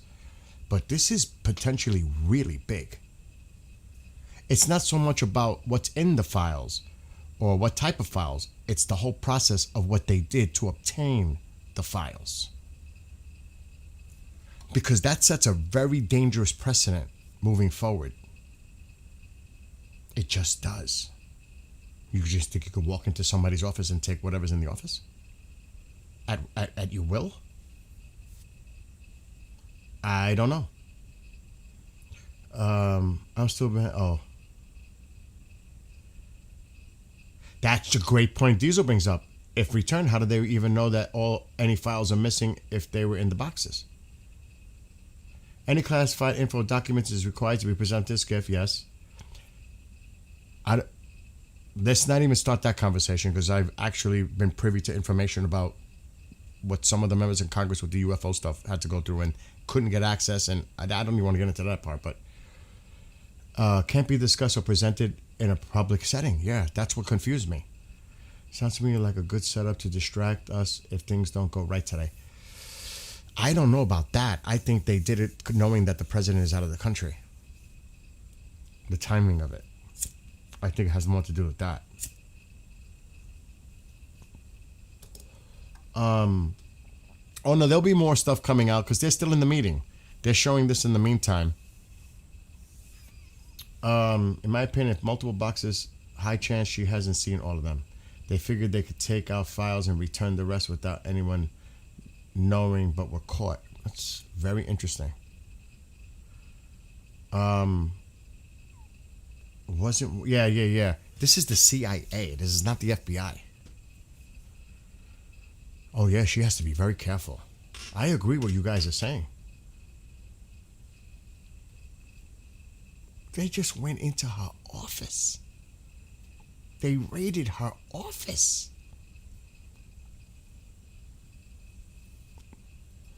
And if you guys find out any information, because right now, like even Xi even said it, the whole world is like focused on this meeting.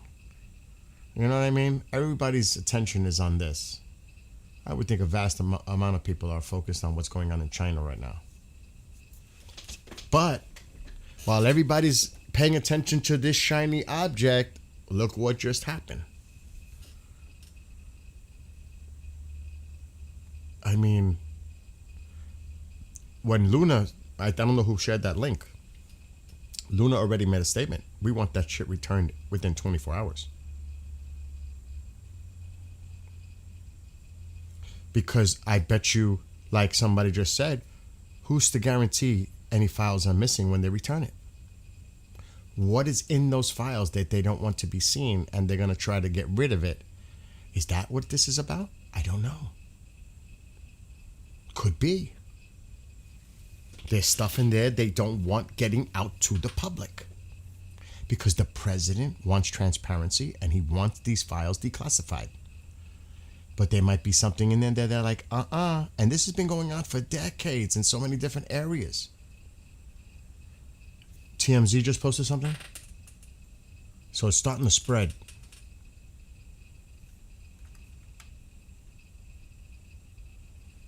It's not just looking for JFK docs.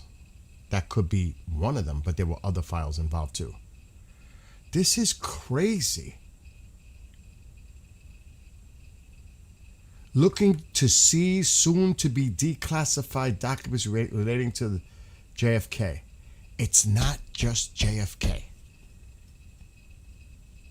But it makes sense if I'm speculating. Just remember YouTube, Facebook, I'm speculating. What if there is a link to the CIA and JFK and they want to cover that up? And it could be in those files. I'm totally speculating. So, yeah, this is Luna's response. The CIA has 24 hours to return. Just think, she's the boss, and she's got to ask these people to return those files. Who is they? Who is he? Who is responsible for doing this? Who accused the CIA of potentially defying a presidential executive order, that's what I mentioned, regarding declassification.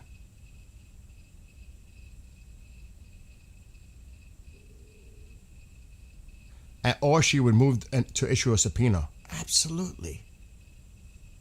These are all the things we already mentioned. To be continued. I don't know. It smells rotten. This is worse than a skunk that Jim experienced. Whatever skunk that was. Jim. Good night, Jim. That's a good question. Is there footage of this? That's a great question. Curtis. I'm going to scour X. Meanwhile, Telegram is quiet.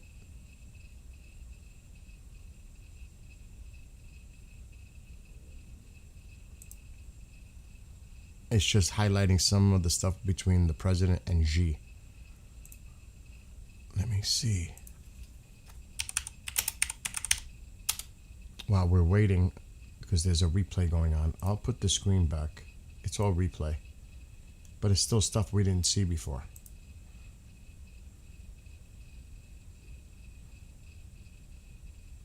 And like this is something coming from someone. It's holy crap, the CIA just raided Tulsi Gabbard's office and seized documents related to JFK assassination, MK Ultra, and more. That Gabbard was set to declassify, boxes of them. The CIA is in direct violation of a Trump executive order. That's what this means. 47 must reel in CIA. So I'm going to play the audio of this clip from News Nation. The CIA just raided Tulsi Gabbard's office. Agents hauled out dozens of boxes, files on the JFK assassination and MK Ultra, the CIA mind control operation, which she was in the process of declassifying. Today's whistleblower said it during his deposition, and Congresswoman Anna Paulina Luna confirmed it moments ago. The reason why this is troubling is, A, there was an executive order that the president had directed the full declassification of JFK, but then also to the MK Ultra files. The CIA famously has said that, all documents were released and other documents had been destroyed. So these are allegedly those documents that apparently never existed. And this just in, John, the CIA just raided Tulsi Gabbard's office. Agents hauled out dozens of boxes, files on the JFK assassination and MK Ultra, the CIA mind control operation, which she was in the process of declassifying. Today's whistleblower said it during his deposition, and Congresswoman Anna Paulina Luna confirmed it moments ago. The reason why this is troubling is, A, there was an executive order that the president had directed the full declassification. This is crazy. They had to have informed the president. They must have.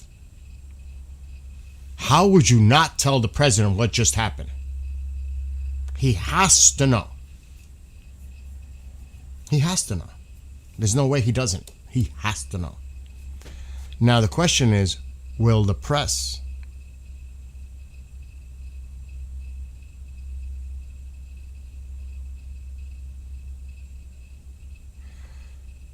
So Luna at 9:33, an hour and a half ago, she said, clarification.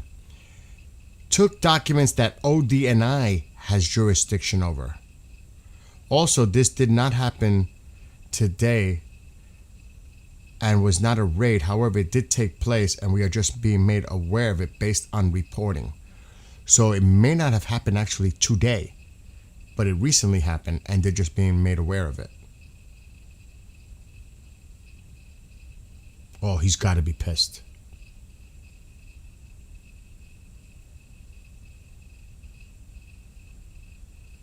And it's all over the place. I mean, there's people, private people making comments about it. And everybody has the Jesse Waters. Everybody's running with it right now, but I'm not seeing any video because I don't think based on what Luna said, it didn't happen today. Clarification.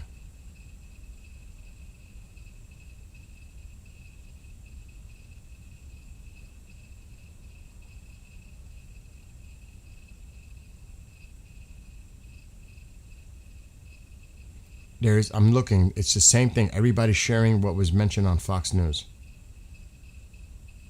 They're just repeating it. So I don't think I'm sure we'll see in the next, maybe.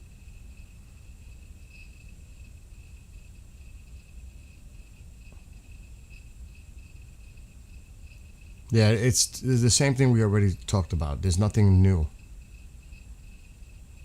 But this is definitely a developing story.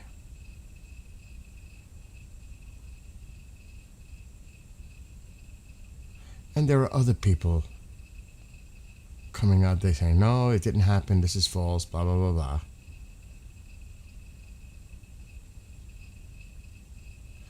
Wait a minute. I don't believe that.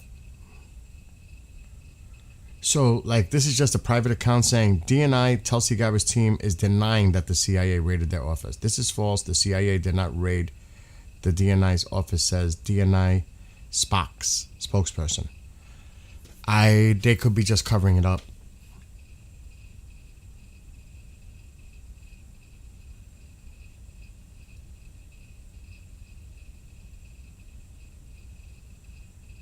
I don't know.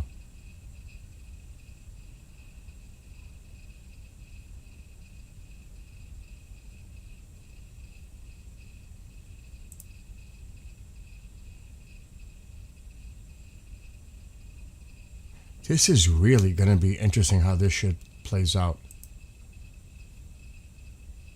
Oh, God. So yeah, she must. I'm gonna go to her on X because I'm not gonna go to other people. I'm gonna go to her.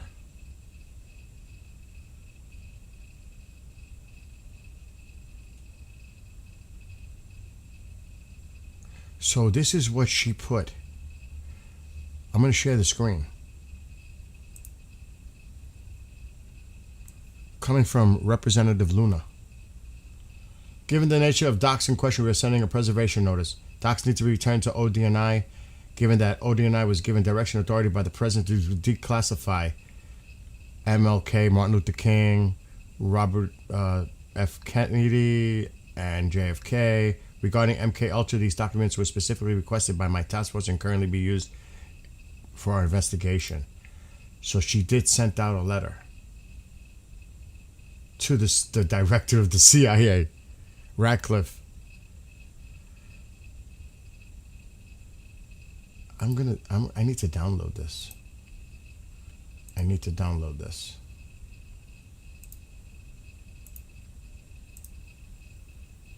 Because I want to put it up full screen so we could see it.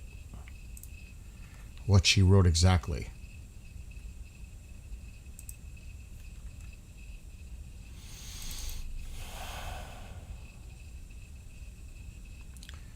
Okay, which one is which now? Page 1, page 2. Okay, let's put this up on the screen.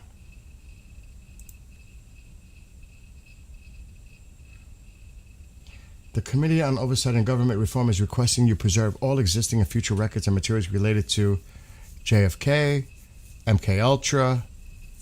The committee understands, based on testimony today before the United States Senate Committee on Homeland Security and Governmental Affairs, that the CIA took back 40 boxes of JFK files and MK Ultra files being processed for declassification by DNI Gabbard.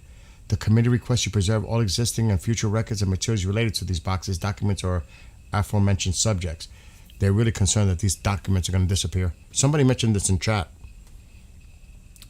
The Committee on Oversight and Government Reform is the principal oversight committee of the U.S. House of Representatives and has broad authority to investigate any matter at any time under the House Rule X. Further, pursuant to House Rule 11, clause, blah, blah, blah, blah, the chair shall receive and the committee shall dispose of requests to subpoena additional witnesses. Additionally, House Rule 11 clause grants committees of the House of Representatives the authority to require by subpoena or otherwise the attendance and testimony of such witnesses and the production of such books, records, correspondence, memoranda, papers, and documents as is considered necessary. If you have any questions regarding the subpoena, please contact Committee of Oversight on Oversight and Government Reform Majority Staff at, there's a number, holy shit. It's public. And to finish it off, signed Comer and Luna. And it went to the ranking Democrat and to her too. So it was actually sent out to the Democrats too, copied to Robert Garcia and Jasmine Crockett. So now, based on that, let's see what kind of partisan or bipartisan thing happens based on that. Are the Democrats going to get on board with this? Or are we going to hear fluster and BS on this? This should concern everyone. This should not be a partisan issue, you would think, right?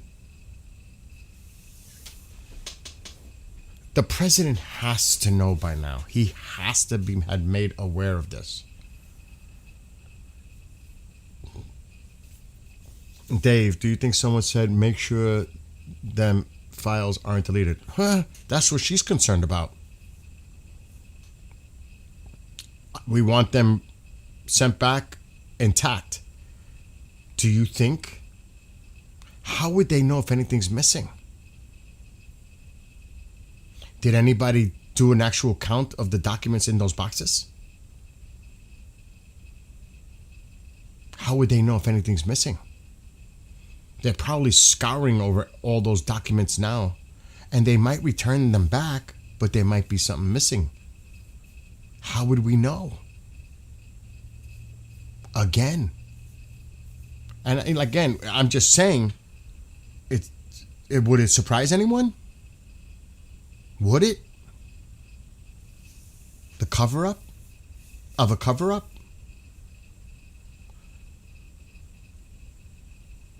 The judge, what? Who presided over Netanyahu's corruption case has been found dead in a suspicious accident? What the?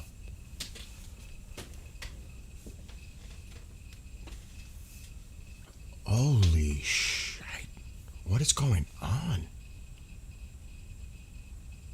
I'm gonna have to look this up now. What is that?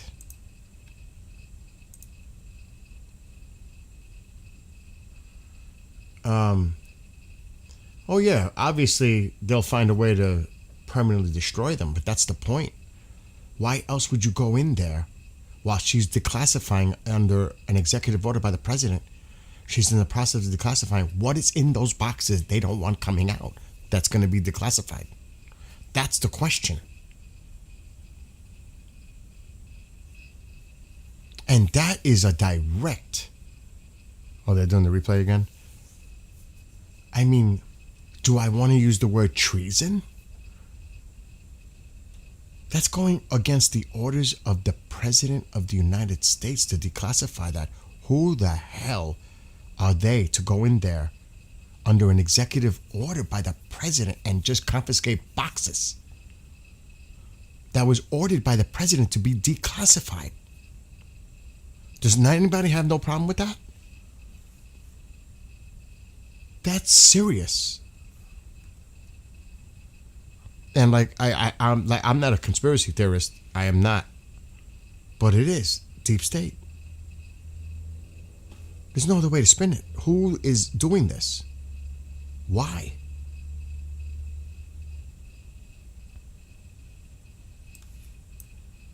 All right, now this is the link that Diesel, I think, shared this. Announcement regarding the untimely passing of the president of the Be'er Sheva District Court. Road traffic accident.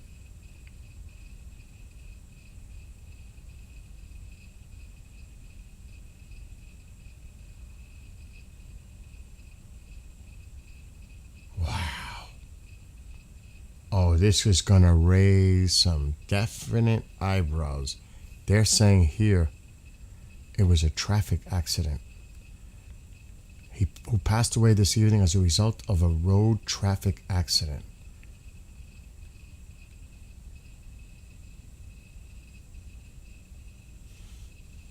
Wow. Now that's a whole different thing in this.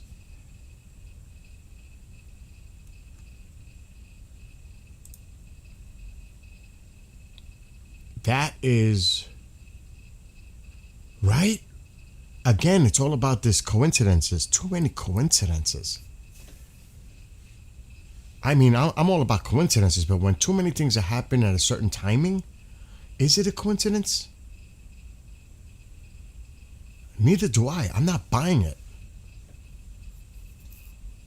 That's crazy. Another post.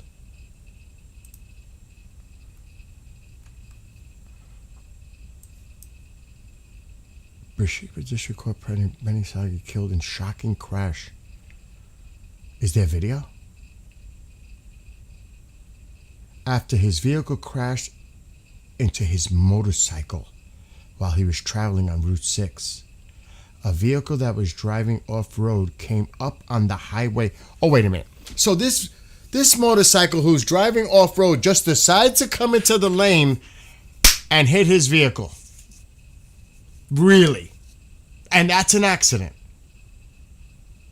He just decides he's off-road. Is he off-road? Wait a minute. According to police, a vehicle that was driving off-road came up onto the highway and hit his motorbike. They described the accident as shocking. He was found lying on the road with multiple injuries and no vital signs that declared him. Wow. Holy shite. Oh my God.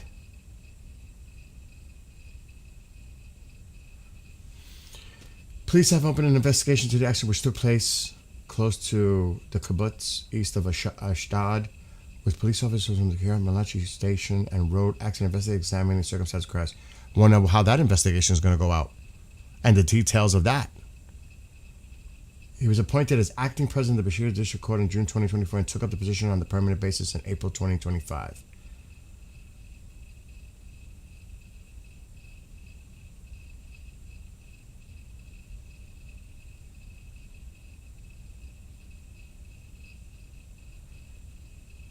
Why are they not mentioning his involvement with Netanyahu? Overseeing, was he proceeding over that case? Is that a fact? Was he proceeding over the case?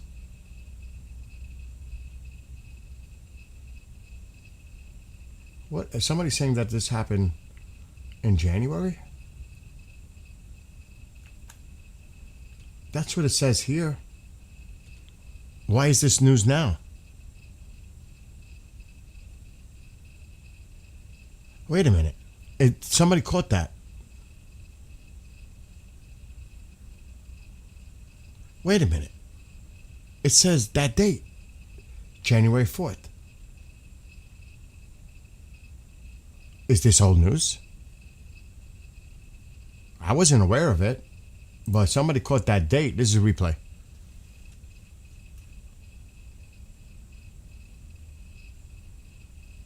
I don't know.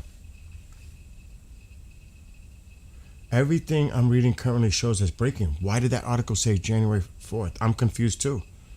I'm confused. That article said January 4th.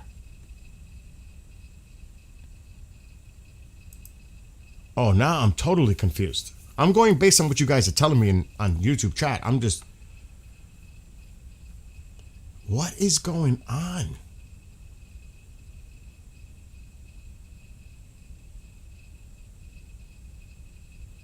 I'm going to have to look at this more while we wait.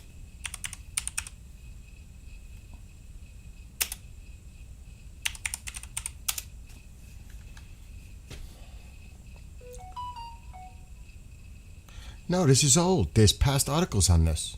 It was January 4th. This is old.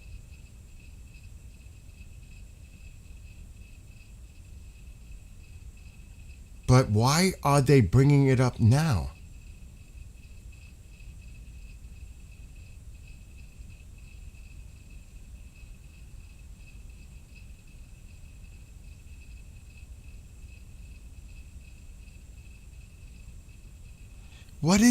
Why is this coming out now? I see it that some people are breaking the news like this just happened.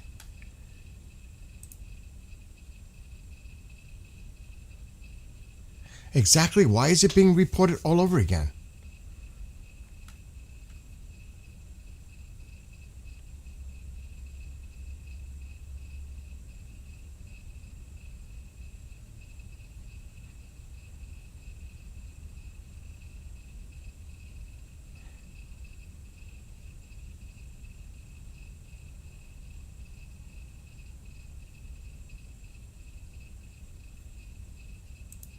Grok is saying something totally different.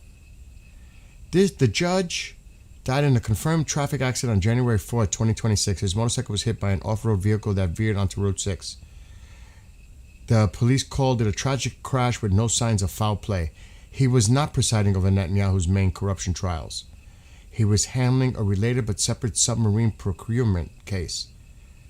Viral breaking claims exaggerate the link. Odds it was an incidental, accidental, very high. This is no evidence supports murder. This is Grok. I don't understand what the hell is going on and why this is relevant now. Maybe.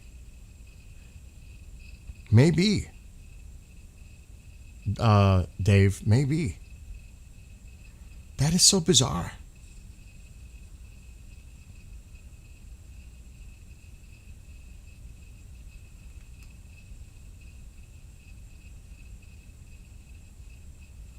I don't know. So we're just going to just get past that because that is so bizarre. Why is this making news now? Yeah. That's like a distraction. One, why is it being blown up again? Two, why is every source saying something different? I don't know. But that's why that article, somebody brought it to my attention, January 4th. So why is that rearing its head now again? Why? Why is everybody... That is very bizarre.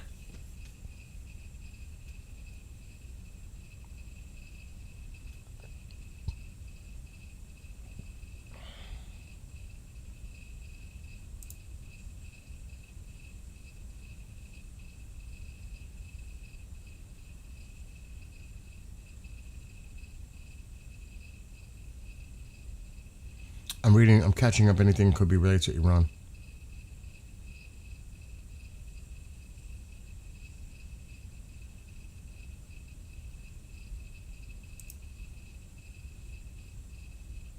So, for U.S. Senator Rick Scott said today, Iran's Death to America slogan should be taken seriously, calling it a promise rather than a political chant.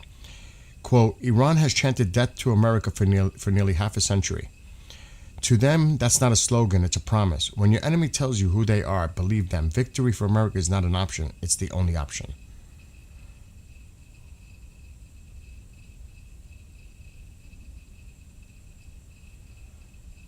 Oh, shit.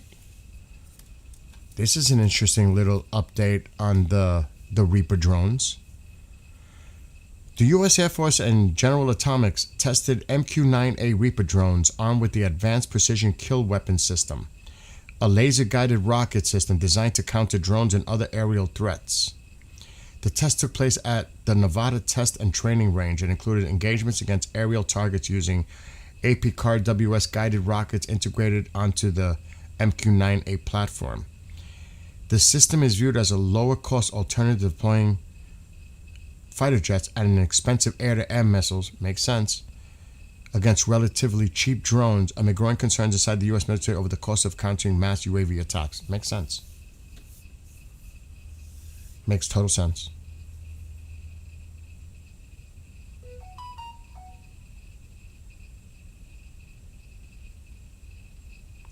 They said that a Chinese supertanker carrying 2 million barrels of Iraqi crude sailed through the strait. It was seen heading towards China's port on Thursday and is expected to arrive on June 1st. The vessel had briefly been anchored off the Gulf of Oman near the area where the U.S. Navy set up a blockade on Iranian vessels earlier in the week.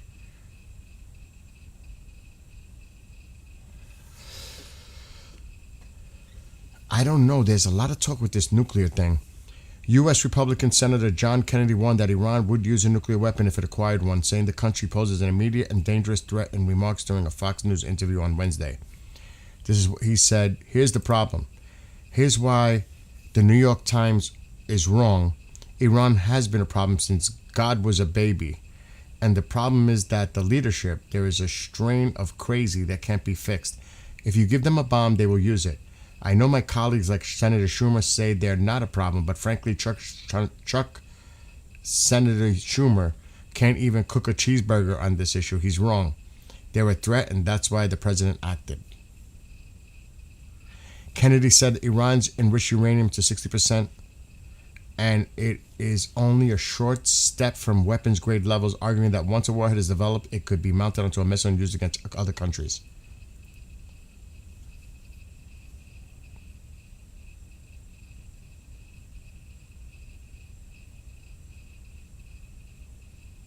So that's just like stuff that's coming up based about Iran.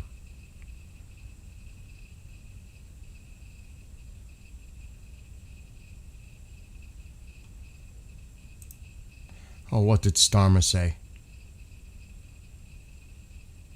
Oh, Jesus Christ. Do I really want to see what Starmer had to say? It could be disinfo, Thomas. Definitely. Definitely. Definitely.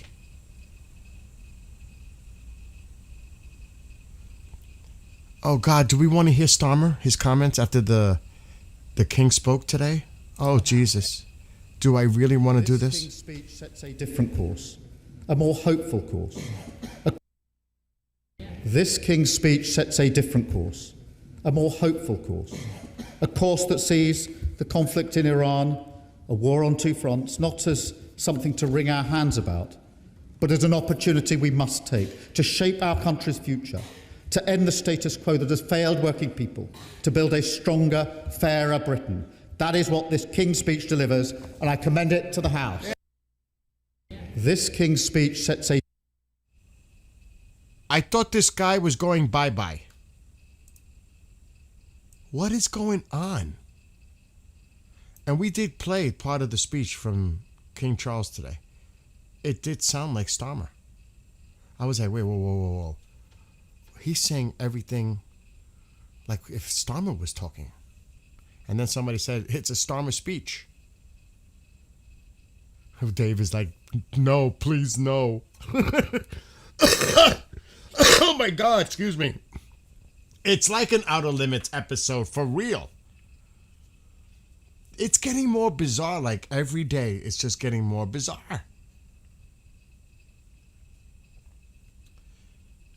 Oh my God. Will, it's past your bedtime, bro. Way past your bedtime. Go to sleep. That's an order. You gotta work in the morning, bro.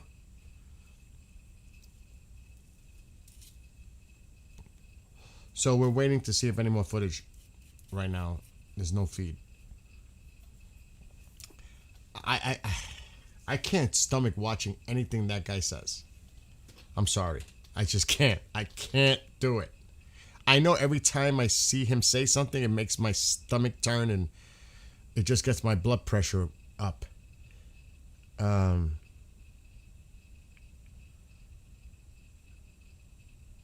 Exactly. That's been a point that's been made. Fair to whom? For the whole population, all the British citizens, or you're appeasing to one group?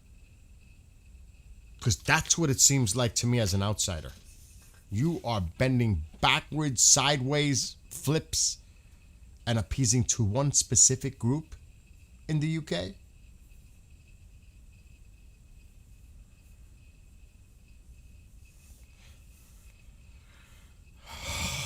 Deep breaths.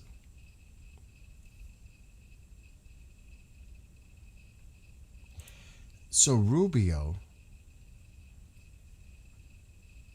U.S. Secretary of State Marco Rubio said on Wednesday, Washington wants China to play a more active role in persuading Iran to walk away from its current actions in the Persian Gulf, according to remarks aired on Fox News. Rubio made the comment in an interview with Fox News host Sean Hannity, saying U.S. officials see Beijing as a potential channel of influence over Iran. Good luck with that, because Iran came back out today and said, we're not listening to the East or the West. We're going to do what we want to do here. This is our country. Pretty much that's what they said today. Because they're going to say, oh, President Trump told Xi to put pressure on us.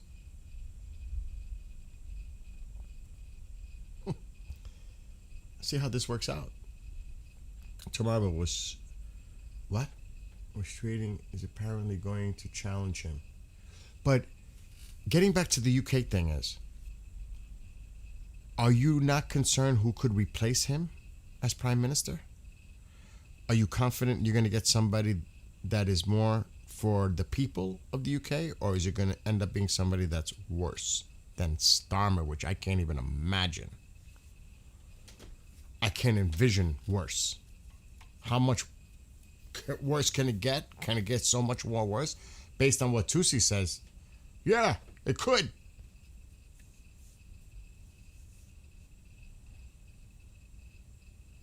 Good night, Navy Mom.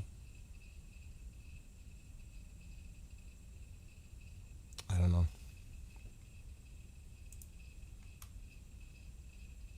That's why Iran is so concerned about this Xi meeting with President Trump.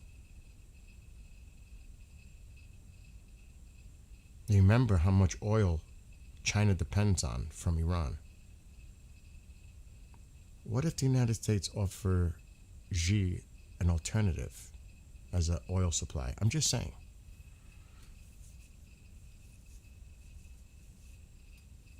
what that would be, how would it work. There's something. There's something. It's going to be interesting to see what is said out of this meeting. Oh my God, I don't know about that, Lewis. But then again, only our UK friends can tell us what they think, because they're there, they live there. I can't speak on it because they know a lot more than we do on what's going on in the UK. And the thing is, it's like, it's an oxymoron to bring up immigration, a situation you allowed and created. I mean, it doesn't even make sense to me.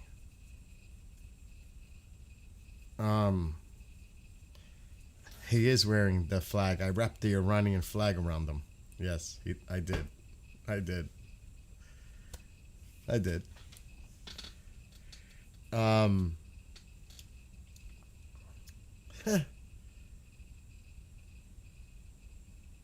It'll be the same issue Canada had. You might get rid of one bad, but his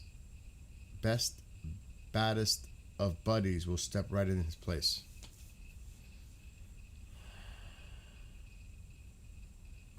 See, I've brought this up about Venezuela oil for China, but I think the export and the amount that they can produce, Venezuela, it needs to be modernized. Their output doesn't meet the scale. I'm sure our companies here are working on it, but I don't know how much product they can produce to match, because they have a huge reserve. But it's the production. How much can they export? Are they capable? What is the production of Venezuela on a daily basis? How much can they literally produce to export? That's the question. That's at least my question. I don't know. I would think they need modernization happening. That's a question. I never looked into that research. How much can Venezuela actually export on a daily basis? Barrels. How much can they produce? I don't know. Maybe somebody in chat knows. I don't know. Alexa, how much oil does Venezuela export on a daily basis? Venezuela's oil exports reached 1.23 million barrels per day in April 2026, the highest level in over 7 years. They're going to have to do more than that. Alexa, how much oil does Iran export on a daily basis before the war? Before the war, Iran exported about 2 million barrels of oil per day. Alexa, how much did OPEC export in oil on a daily basis before the war? Before the war, OPEC exported about 28.7 million barrels of oil per day in February 2026. Holy shit. That's a lot of oil. Absolutely. When you consider that the world consumes about 100 million barrels daily, those OPEC numbers really put things in perspective. It's wild how much black gold flows through the global economy every single day. So it's not just the Iranian oil, though China is dependent on it. That's a lot of oil. That's a lot. China is indeed heavily dependent on oil imports. As of 2024, China imported 74% of its total oil supply, making it the world's largest crude oil importer. In 2025, China's top oil suppliers were Russia, Saudi Arabia, Malaysia, Iraq, and Brazil, accounting for 62% of its imports. Russia? Saudi Arabia? Iraq? Saudi Arabia and Iraq are both major oil exporters. As of 2024, Saudi Arabia exported 6 million barrels daily, while Iraq exported 3.36 million barrels daily. They've recently improved relations, signing 13 agreements and exploring new export routes together. Alexa, stop. So, I hate to say it, Venezuela is like a drop in the bucket considering these other producers. I mean, that's not enough. Not even close. I mean, it might help us. Worldwide, did you hear that? 100 million barrels per day. That is crazy. That is crazy. They don't meet the standards. They can't produce it. And like somebody said, it's also about refineries, processing. You have to have the infrastructure. I mean, how many can they load at one time? Tankers. Do they have that? Their ports? But you can bet the United States is doing everything they can to make more production happen. But that still takes time.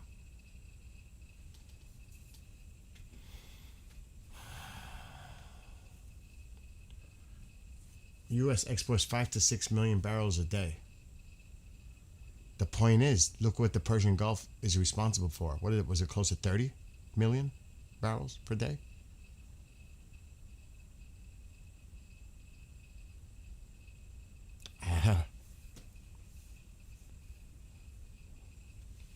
So, again, let's see how this plays out. Yeah, a drop is better than nothing. But where do you think that oil's going to from Venezuela? You think it's going to go overseas to Europe, EU, or something like that? Or is the United States going to take care of our reserves, which is dropping precipitously? The reserves are going down.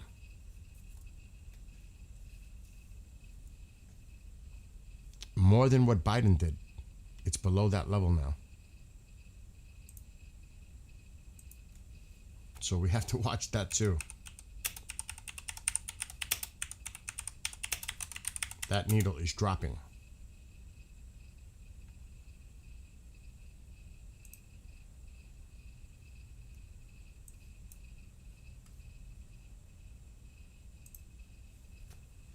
Now this is 2024, so we can't look at this. This is old. So we got to find the actual site. I'm going to find the current status. And this is the government site. This is coming from the US.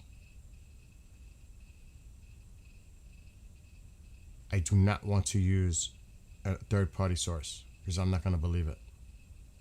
Because if you read some of this shit, it's almost like propaganda. It has to come from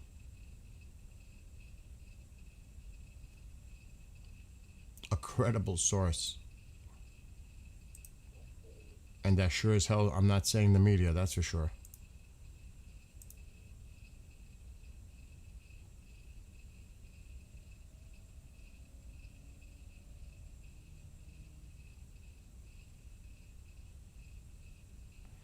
All right, let me check the last week.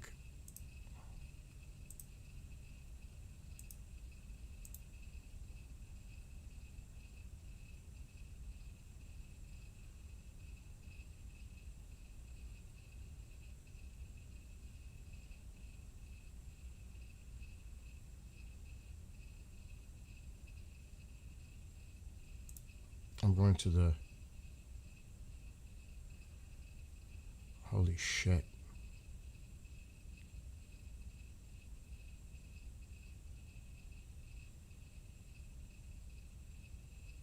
Wow.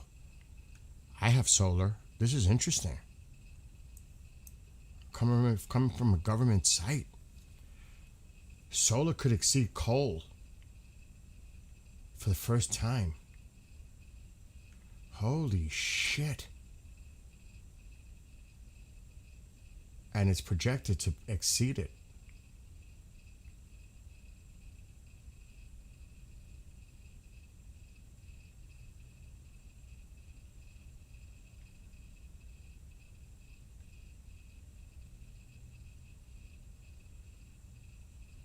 This is a government site, by the way. So this is not third party. This is coming from the United States Energy.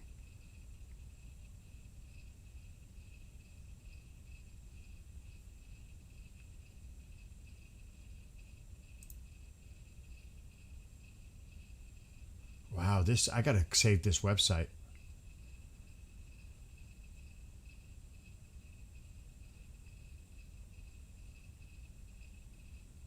Wow, this is definitely discontinue.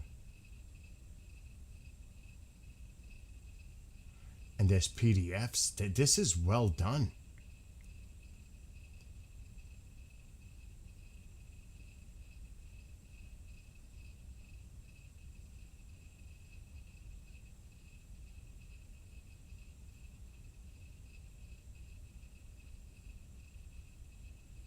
I don't even look at the fucking heating oil. I'm gonna get sick.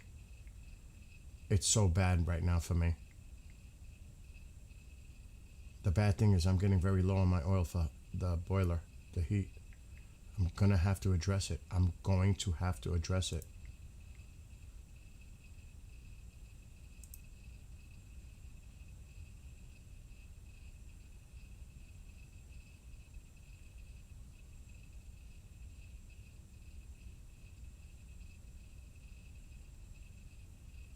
That's reserves. That's old. That's overall.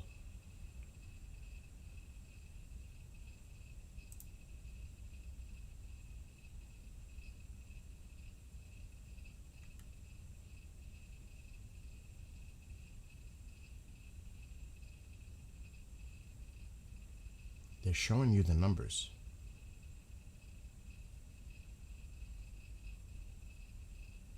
Holy fuck. Diesel's up to that much now? That's the truckers. Damn.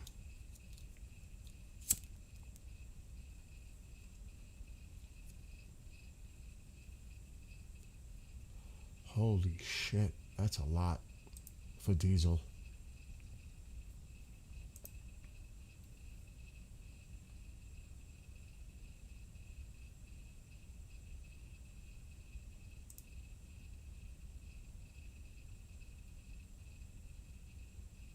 That's field production. So, you know, I can go over this. It'll take time to like break down.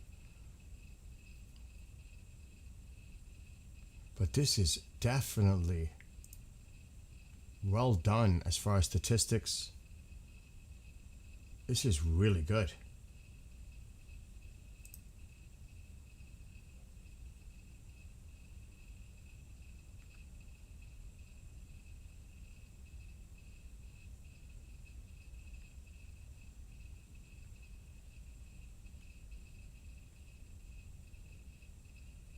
It is dropping. Forgot about that. Exports are down.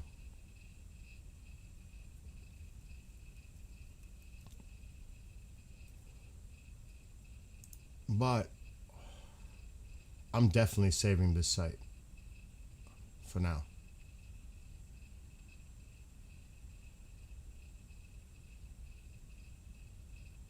Definite. Very statistically, this is good stuff. So I'm gonna save this. This is old, by the way, on the screen.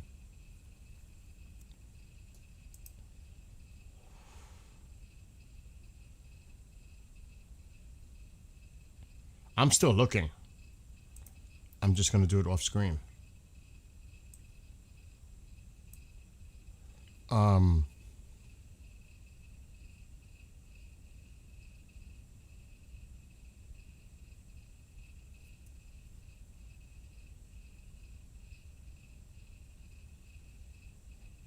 This is well done. Well done. It even breaks down the military fuel.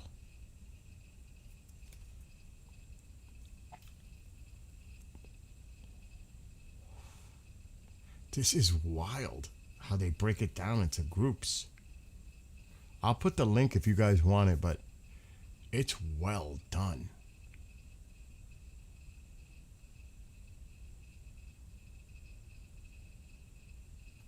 I am definitely bookmarking this. I already have it bookmarked.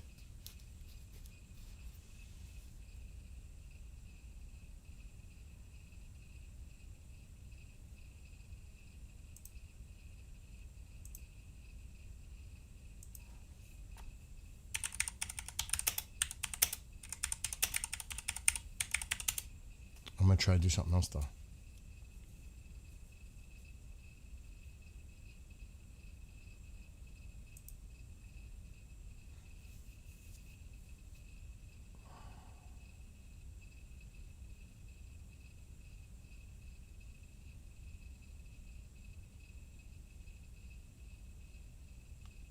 So here is the countries ranked. Oil reserves in barrels. Who do you think is number one on that list? Oil reserves by barrels. Who would you say is the number one country?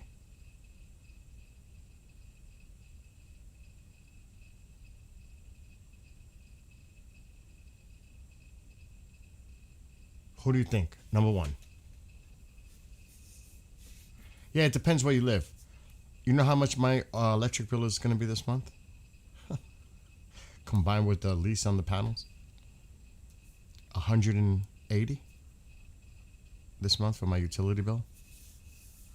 That's so fucking cheap compared to what I could be paying. I forget about the summer months with the ACs going in the pool.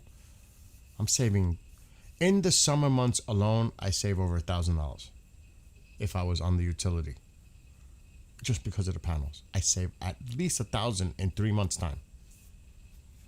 June, July, August, I'm saving $1,000. All right, Iran. Brian says Venezuela. Nobody cheat. Thomas says Saudi Arabia. Dave says USA. Okay, I'll just read it. Number one, Venezuela. Brian, you cheated. 2 is Saudi Arabia. 3 is Iran. Canada is 4.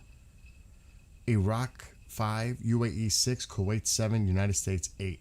United States has in their reserves 83 billion barrels. In comparison, Venezuela has 303 billion.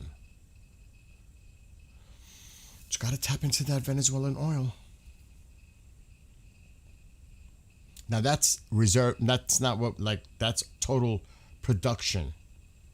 What's at their disposal in these countries, what they have.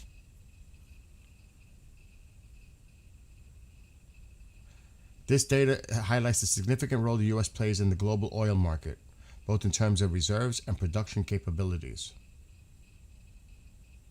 There we go with the black screen again. Replay. Probably going to show Beijing. That's interesting.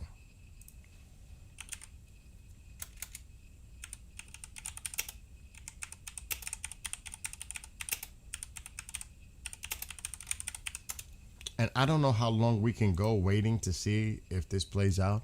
It's getting close to midnight. I'm sure the meeting that they're having right now, at some point, it's going to wind down.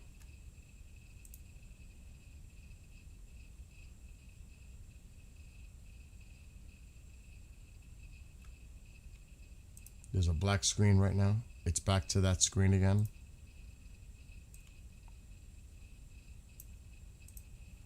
We'll give it a little while more.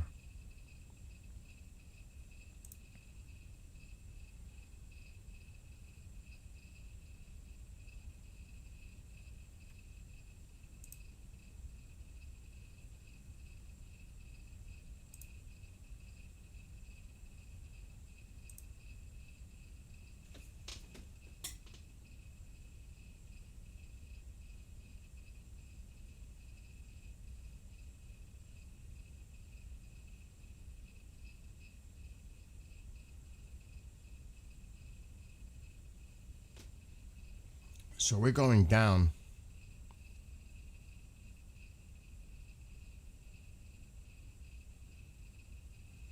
This is coming from the Department of Energy.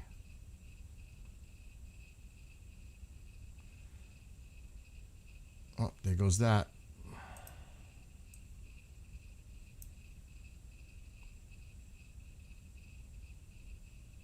So the Strategic Petroleum Reserve inventory is down to 384 million barrels.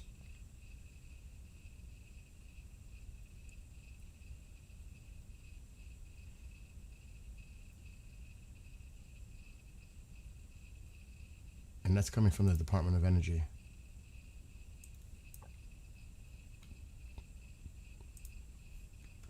So this is the government, U.S. Department of Energy. We're in the red. It's going down. Something just to be aware of.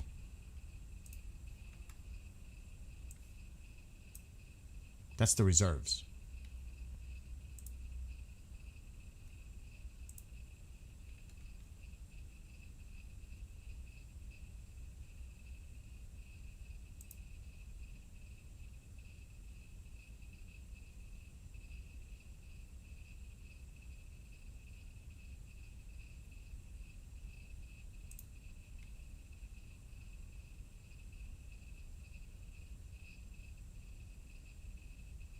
Like I said, I'm going to government sites. I'm not going to any media.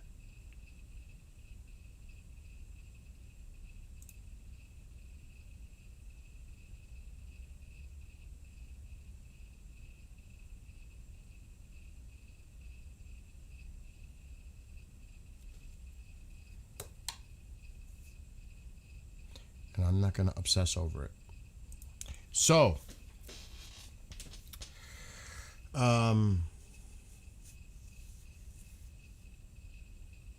Brian says, no, it's not.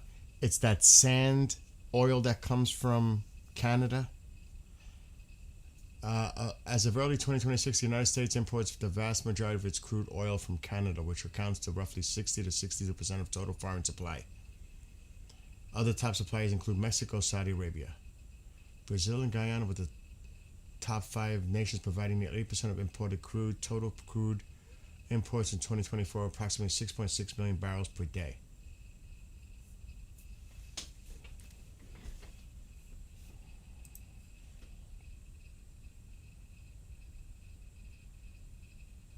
Yeah, this was a report that came out earlier. China, and you know the president's going to bring up these points.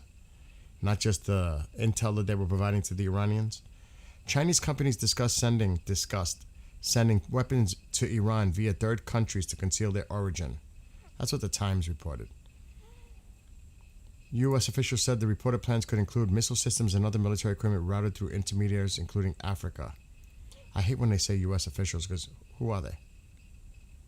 U.S. officials said it was unclear whether shipments had been completed and denied evidence of Chinese government approval, but said the discussions likely occurred with Beijing's awareness. That's speculation. Where's the evidence?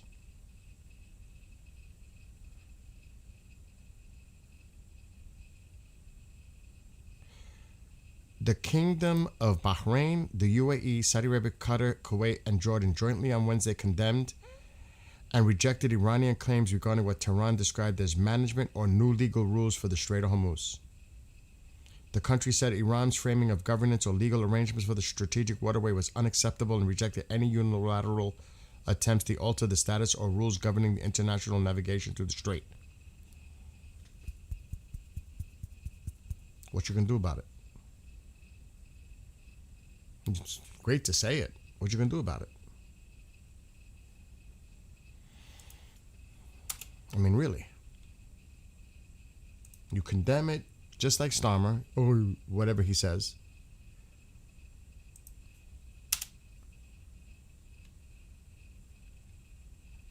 I wonder when is the next election for France? Well, Macron is due. What's up, Habibi?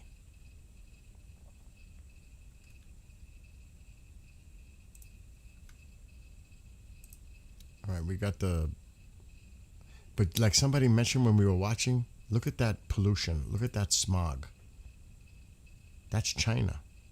If you look closely, you'll see a lot of people wearing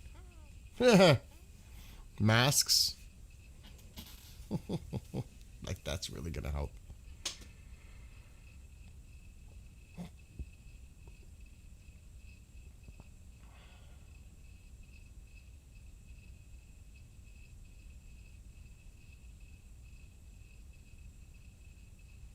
So Iran International put this out. Of course they're pessimistic. Iran analysts pessimistic on U.S. talks despite China's role. They have been really, really concerned about the Xi President Trump meeting. Oh my God, Dave. Do you guys, and I'm just making a joke here, do you guys remember Mad Magazine? That would make a perfect spouse for Greta. I'm just messing around. 2027 is the presidential election? Oh, 1 year, less than a year. I wonder how the French vote with that one. Will they make change? Is he running for re-election? Is Macron actually... Can he run? I don't even know.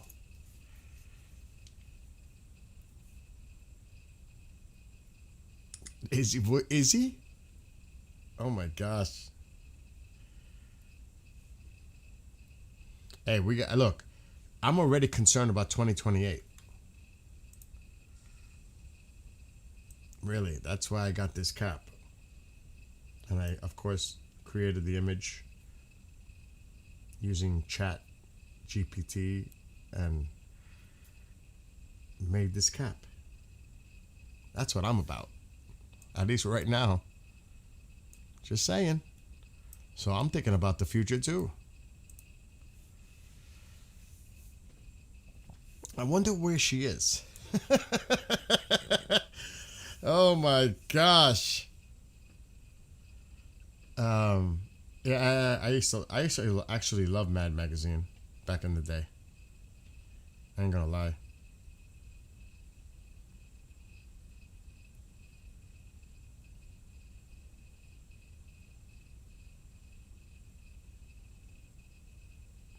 I have to go to the doctor in the morning at 11. Uh-oh.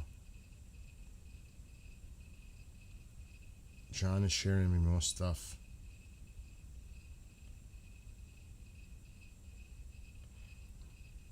Tulsi Gabbard's office. Agents hauled out dozens of... All right, we already played that. John is still sending me stuff. Tulsi Gabbard's office. Same Agents one. hauled out... Okay, he resent it twice.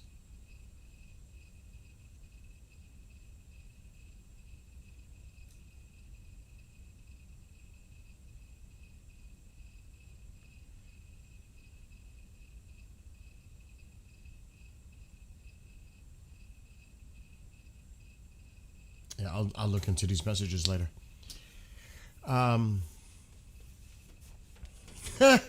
Lewis, I read that. So I don't know, like I said, how much longer we can hang in there and see if... I mean, it's only noon in China right now. It's still early there. So there's going to be a lot more going on soon. Telegram is quiet. Everything's quiet right now. Brian says the French Constitution prevents Macron from running for a third consecutive mandate in 2027. Okay. Well, that clears that up. Unless they change the Constitution. An amendment. You never know these days, right? To try to stay in power. What happened, Habibi? What did you delete?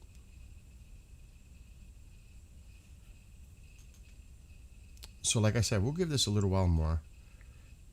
Because he's supposed to make another trip. They're supposed to go to the Temple of Heaven, aren't they? I mean, do we even know what's on their agenda for today? Like, I don't know.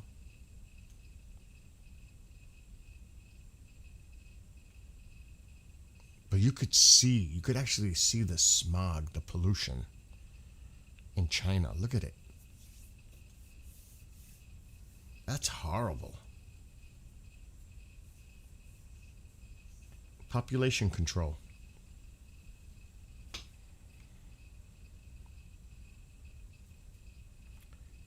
Let's see if I see anything. Telegram is quiet.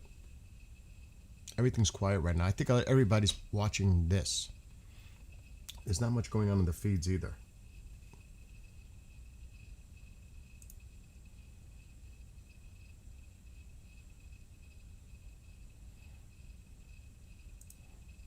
Oh, John put the comment here. That's where it came in. He better be sleeping. Do you think something good will happen for Iran after that meeting? I don't know about something good happening for Iran. I don't know. Look, Iran, the IRGC, they're clearly drawing lines here when it comes especially to the Strait. Something's got to give here. What that is, I'm not going to sit here and predict that we're going to attack and do this and that. I don't know. I honestly don't know how this is going to play out. Is China going to try to apply pressure to Iran to negotiate and actually cave into some of their demands? Would Iran listen to China? I don't know. It's a great question. Don't know. I mean, actually, Alexa, how much oil does China depend on coming out of the Persian Gulf region? China imports about 40% of its crude oil from the Persian Gulf region, excluding Iran. This dependency has been shifting recently due to regional tensions. Excluding Iran. Can you repeat that again? China imports about 40% of its crude oil from the Persian Gulf region, excluding Iran. This dependency has been shifting recently 40%. due to regional tensions. And how much do they depend on Iran? China imports about 15% of its crude oil from Iran, So that's which accounts 55. for roughly 90% of Iran's total oil exports. Alexa, stop. So Iran is heavily dependent. 90% of their exports go to China. But China's overall dependency on Iran is 15%. 40% is coming from the other regional countries. So that's 55%. So I'm thinking Russia and other countries are providing the other 45%. Alexa, what are the 45% That's of... a solid analysis. Can you tell me what the 45% is? What countries? Beyond Russia and the Persian Gulf, China's oil imports come mainly from Brazil, Malaysia, and Africa. Brazil's deliveries increased significantly in 2025, while Malaysia serves as a key supplier. African nations like Angola and Nigeria also contribute to this portion. How much was Brazil responsible for? Brazil accounted for 14% of China's oil imports in Holy 2025. shit. That's almost as much as Iran. Exactly. Brazil's 14% is just 1 percentage point below Iran's 15% share. Is it possible that Venezuela in the future could replace 15% to China? Venezuela currently supplies only 2 to 5% of China's oil imports, far below Iran's 15%. While Venezuela has vast reserves, its production challenges and U.S. sanctions make a significant increase unlikely in the near future. It's about their production capacity. Venezuela's current oil production capacity is about 1.1 million barrels per day. That's the While problem. this shows some recovery, it's still far below the 2.4 million barrels per day produced in 2016. That's when the United States... So that's the key right there. Could the You're president... right. The U.S. sanctions are a major factor limiting Venezuela's oil exports. Alexa, stop. Would you like... If we can modernize the United States companies investing in Venezuela, if we can create more production coming out of Venezuela, is that something that could be dangled to the Chinese in a negotiation? Remember, the president is serious about the 51st state being Venezuela. So think about that. What kind of role can Venezuela be in the future, long term, short term, whatever, in some kind of negotiation as a supplier to China and other countries, but right now China? Look, you don't have to worry about, but see, the whole area is locked up. Just think, China depends on 55% of their oil coming from that region. The other 45% makes up from Africa, Malaysia, Brazil, blah, blah, blah, blah, blah. So they need that strait open. They need that strait, even though the Chinese ships have been getting through. One happened today. It's going to be June 1st when it arrives in a port in China. Alberta is now the 51st state. I know people in chat in Rumble in Alberta that really want to break off and become a 51st state. That's serious, Lewis. That's serious. To many Canadians, that's just not talk. They really want out or become independent. That's really going on up north. But again, I don't know how long it would take. I don't know what their situation is with their refineries and ports and everything else, their infrastructure, their oil infrastructure. If they can increase that production, that'd be a game changer. But I don't know. That's something to look into. And how long would that take to happen? Another thing, too, is these countries have to create pipelines away from depending and being held hostage in the Persian Gulf. Use the Red Sea. Find another way. Stop this is going to rear its ugly head. You got to take that out of Iran's hands. Like the Saudis have the East-West pipeline that goes to the Red Sea. They need to come together and come up with a plan to divert the energy away from putting it in ships, maybe in the Persian Gulf, through the Strait, and find alternative routes, including land. That's what I would be planning. And not in the middle of the Red Sea, too close to Yemen. Yemen's got to be taken out. The Houthis got to be taken out.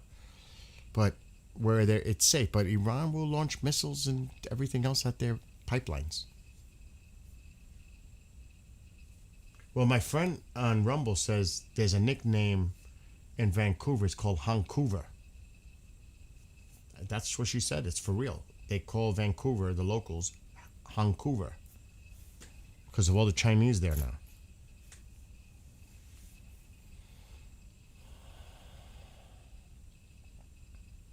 Yeah, or will the ships be stopped? That's where negotiations come in.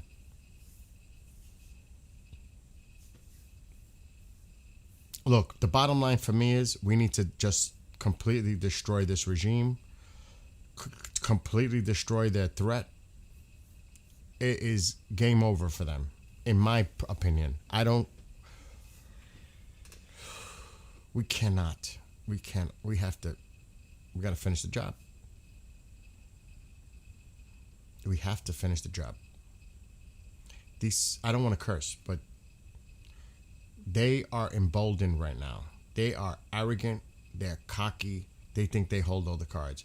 Let's change that. I would go all out on their ass. I'm serious. What's up, Mad Million? Anyway, it is now or never. I agree.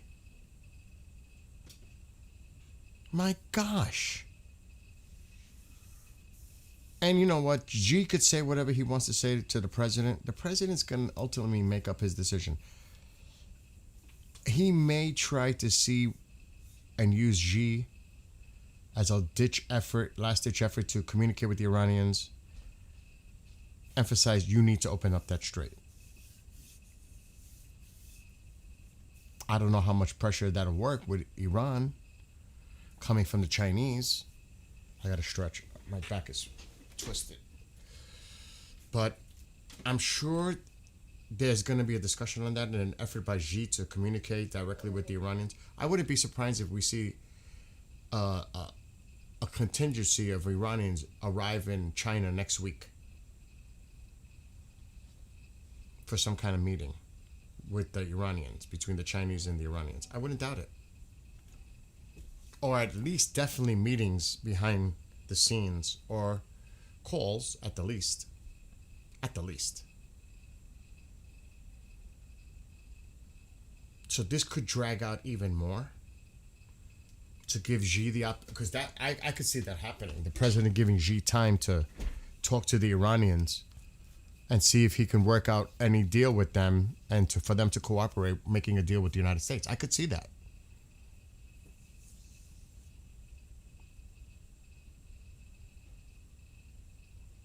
I don't think, again, you can't negotiate with them.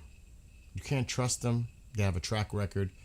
And you don't negotiate with terrorists. They are terrorists. The IRGC is a terrorist organization. They're the ones that are running Iran right now. You're dealing with them directly. You're dealing with a terrorist organization. You're going to work with these fuckers? Exactly, Tony. Exactly. That's what I'm saying. Good luck. So it's, to me, it's talk is done. At this point, I don't see no way that this can be worked out in negotiation. I just don't. It's go time. It's been go time. I'm telling you. So it's going to be interesting to see what happens when the president comes back home. T-7. Jesus, I can't do that now. I'll flip out. I'm so tired. No, the rats will be crying tomorrow. Yeah, they will. Oh, for sure. Oh, for sure. But it's going to be interesting to see when the president arrives back home on home turf and how he approaches this whole Iran thing. I'm sure we might hear maybe some comments if they take questions from the press, which I expect. And and this, I wonder if somebody's going to bring up this whole Tulsi Gabbard thing to the president. But they might say, we're only taking questions based on my visit here to China kind of deal. I don't know. I don't know if he's going to actually, he might address it. I know he'll address it when he gets home. That's for sure. Yeah, that's pollution. That is pollution. That is Chinese pollution. Yes. It's too bad we can't get a close-up shot of the people walking on the streets, because you'll see most of them wearing masks. Yeah, Mad Million, that's pollution. Exactly. They wear masks too, yeah. So I think I'm gonna do, unfortunately, because I gotta get up early to get to the doctor tomorrow. Who knows how long we'd be waiting here tonight? It's only 12:15 p.m. in China. A lot is gonna happen in the next few hours. It's gonna happen in the overnight hours for us. Now, if you're in California out west, where the time zone is early, you should be paying attention to this as the night goes on. It's still early for you. It's what, 9:15 for you folks out west?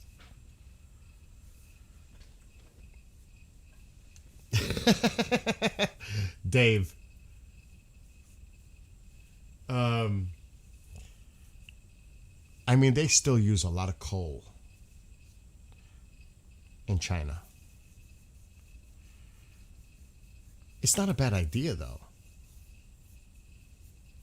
in 5 minutes. But like I said, I got to get up at a reasonable time tomorrow.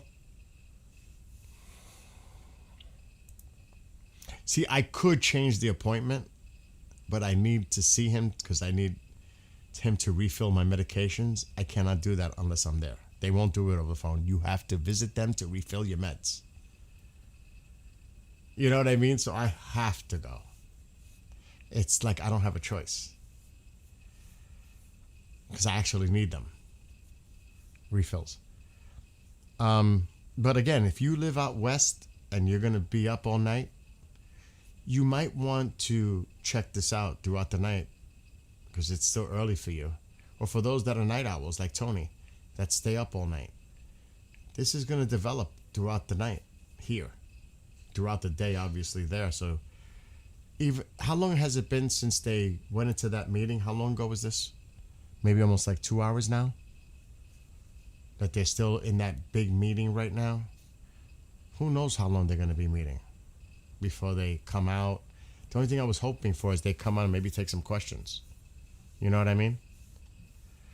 I really wanted to stay up, but it's difficult because of the time.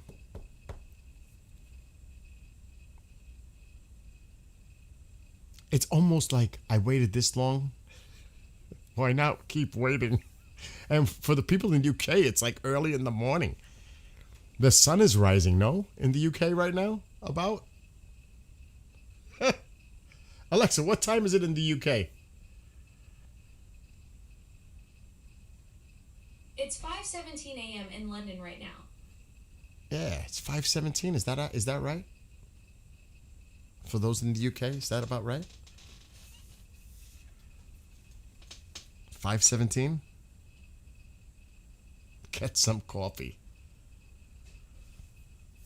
Oh, man. Is it that time? If I drank coffee right now, I'd be like ill.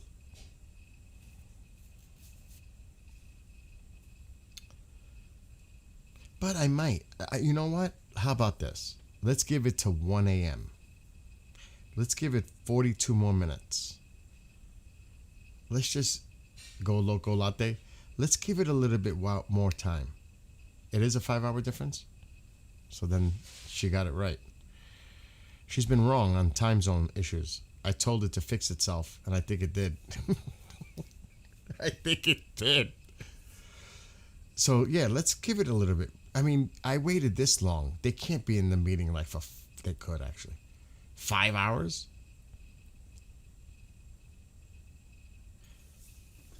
Oh, man. The only thing is, like, with my back. Gotta get up. And yes, Chantal, why don't you join me?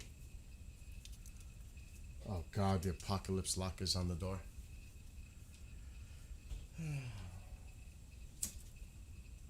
I'm off camera, right?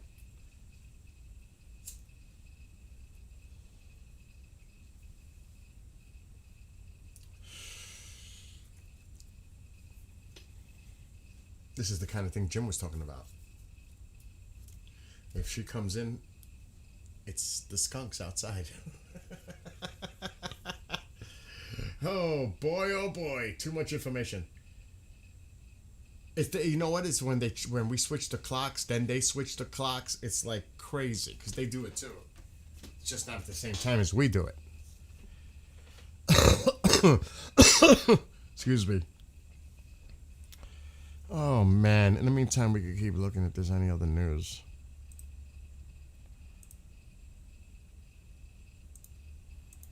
It's always quiet at this time because they're sleeping. A lot of them in the Middle East doing the reporting.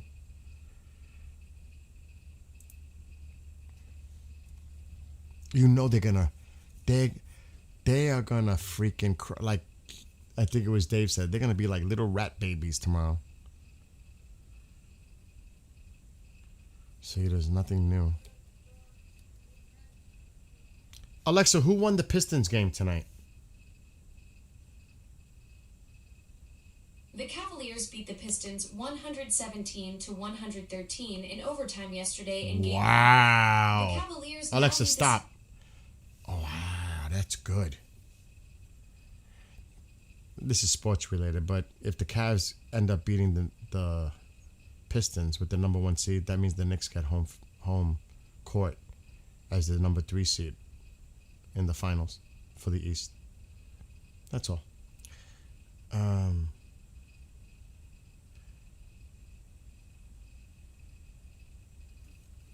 Let me see.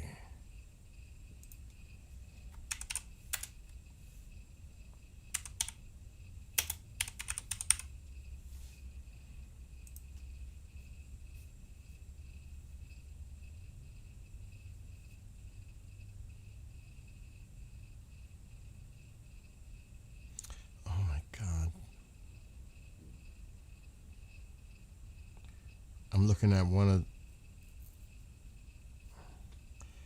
I'm looking at the propaganda of the regime. They are really bad.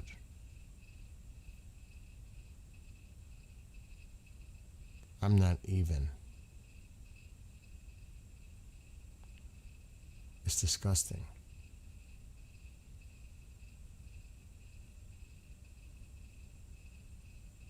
This is crazy shit. I'm not even going there. China is the superpower. No one has ever seen Trump behave like this in front of a world leader before. They are just ridiculous. I won't even show it. It's disgusting.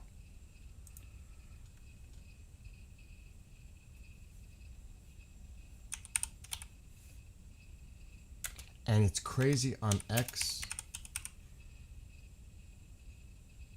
because they used, let me see something.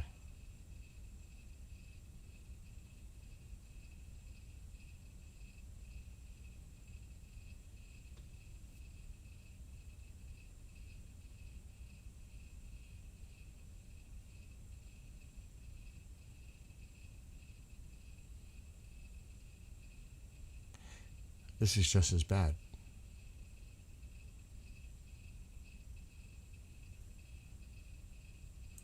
It's really bad right now.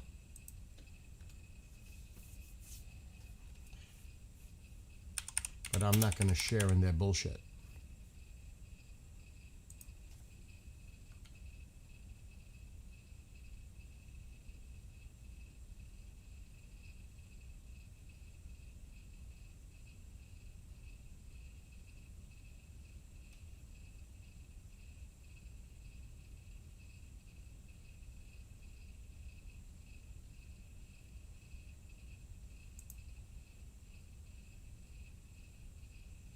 Wow, that's really horrible.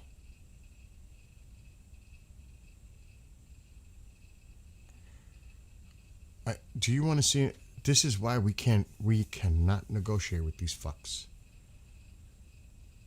I'm serious.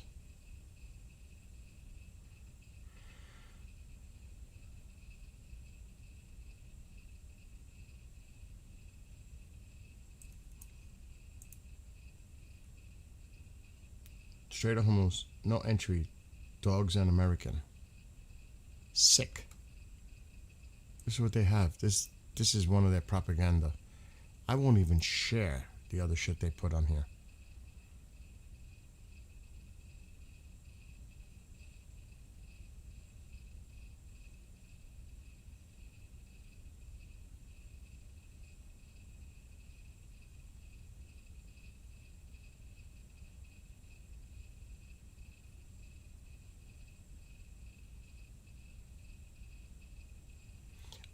Look, this is one of the talking points by the regime.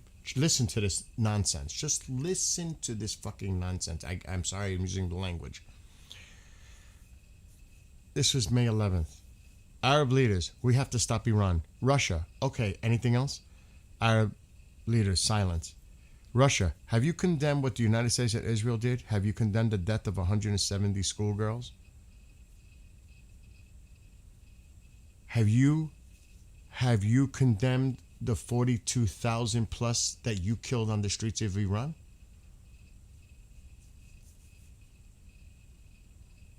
It's such nonsense. I can't even take it. It's out of control. But this is like the stuff, examples of what the other side says. It is bad. And they do a lot of posting on social media. A ton. And I'm surprised Elon doesn't get more on this. And somebody mentioned about the BRICS meeting. Their foreign minister arrived in New Delhi to participate in the BRICS foreign ministers meeting.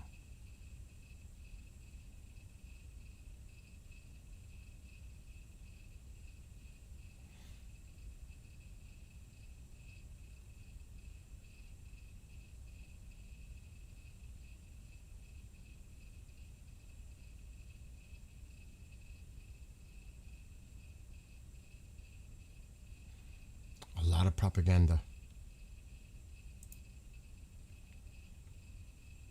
Not surprised, but a lot of propaganda. We got to get rid of them. I'm telling you, I can't even. We must get rid of this regime. Uh-oh, we may lose it again. There we go. That might be a good thing. Maybe they'll start a new feed.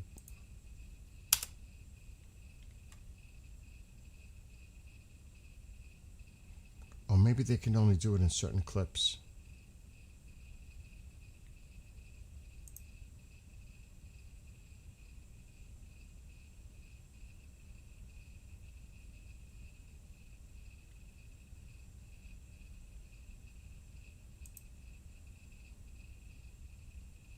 Well, it's not live yet.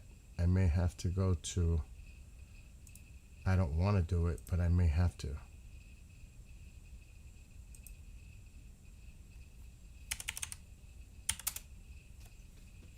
I don't know if they're covering it though.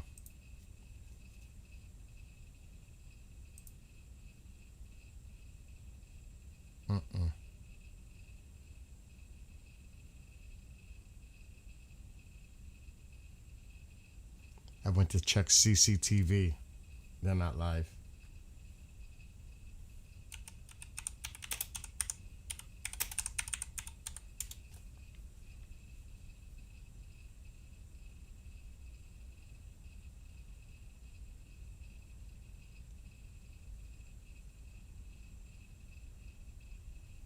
Oh God, I don't even want to trust this one.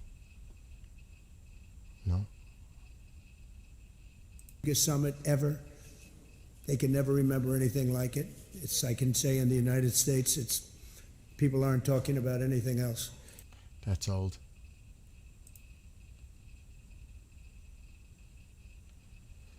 I think that's the only one that's actually covering it live. But they're not doing no more live feed. It stopped.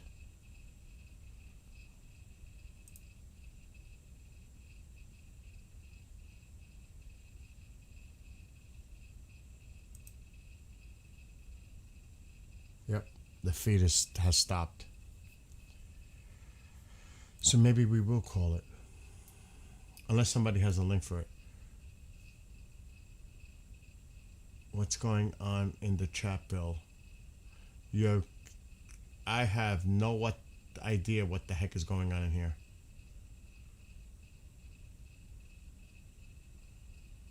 These two are going off on something. I have no idea. It sounds like a love affair in there.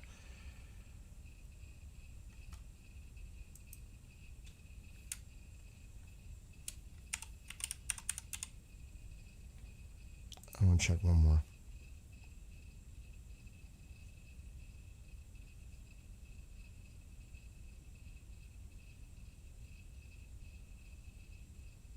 Nothing new on Phaetux.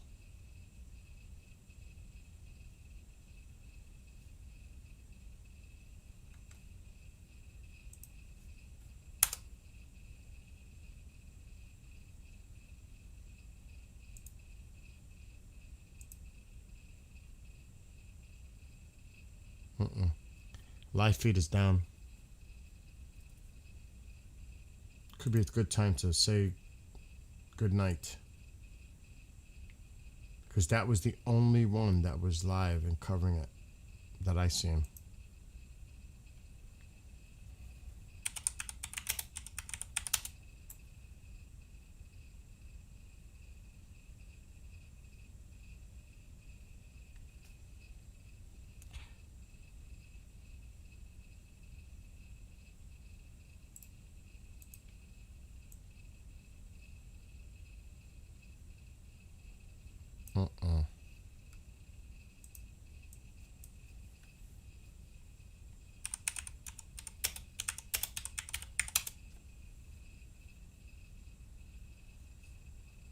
That's old.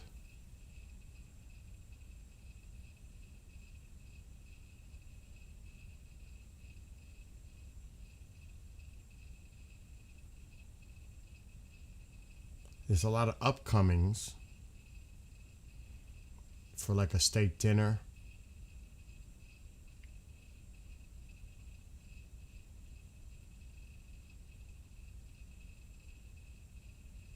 Not for many hours from now.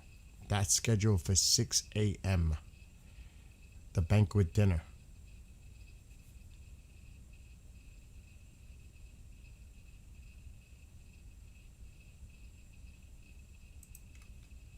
I'm just checking another one.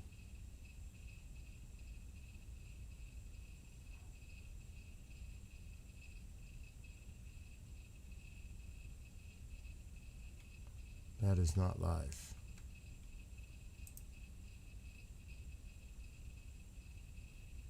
Clickbait.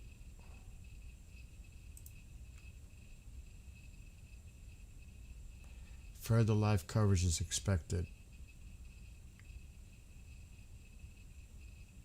This is the New York Post.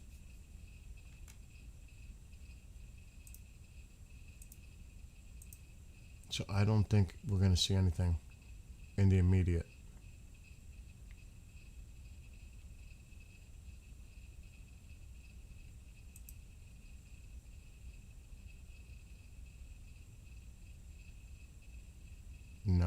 No more.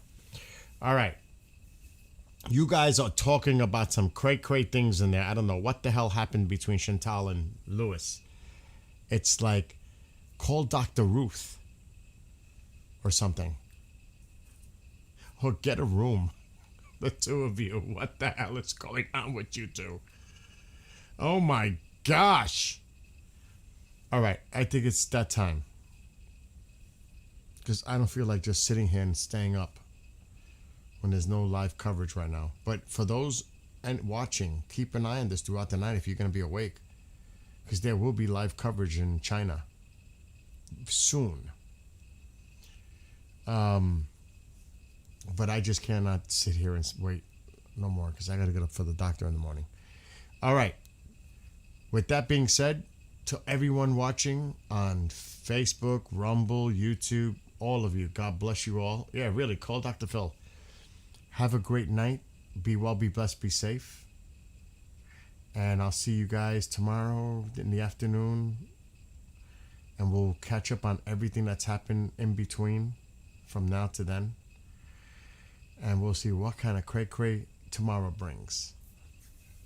Because you know it's coming. All right, everybody. I'm going to sleep. Have a great night. Dave, everybody. Tony, everybody that's watching. You all have a great night. Be well, be blessed, be safe. Cheers.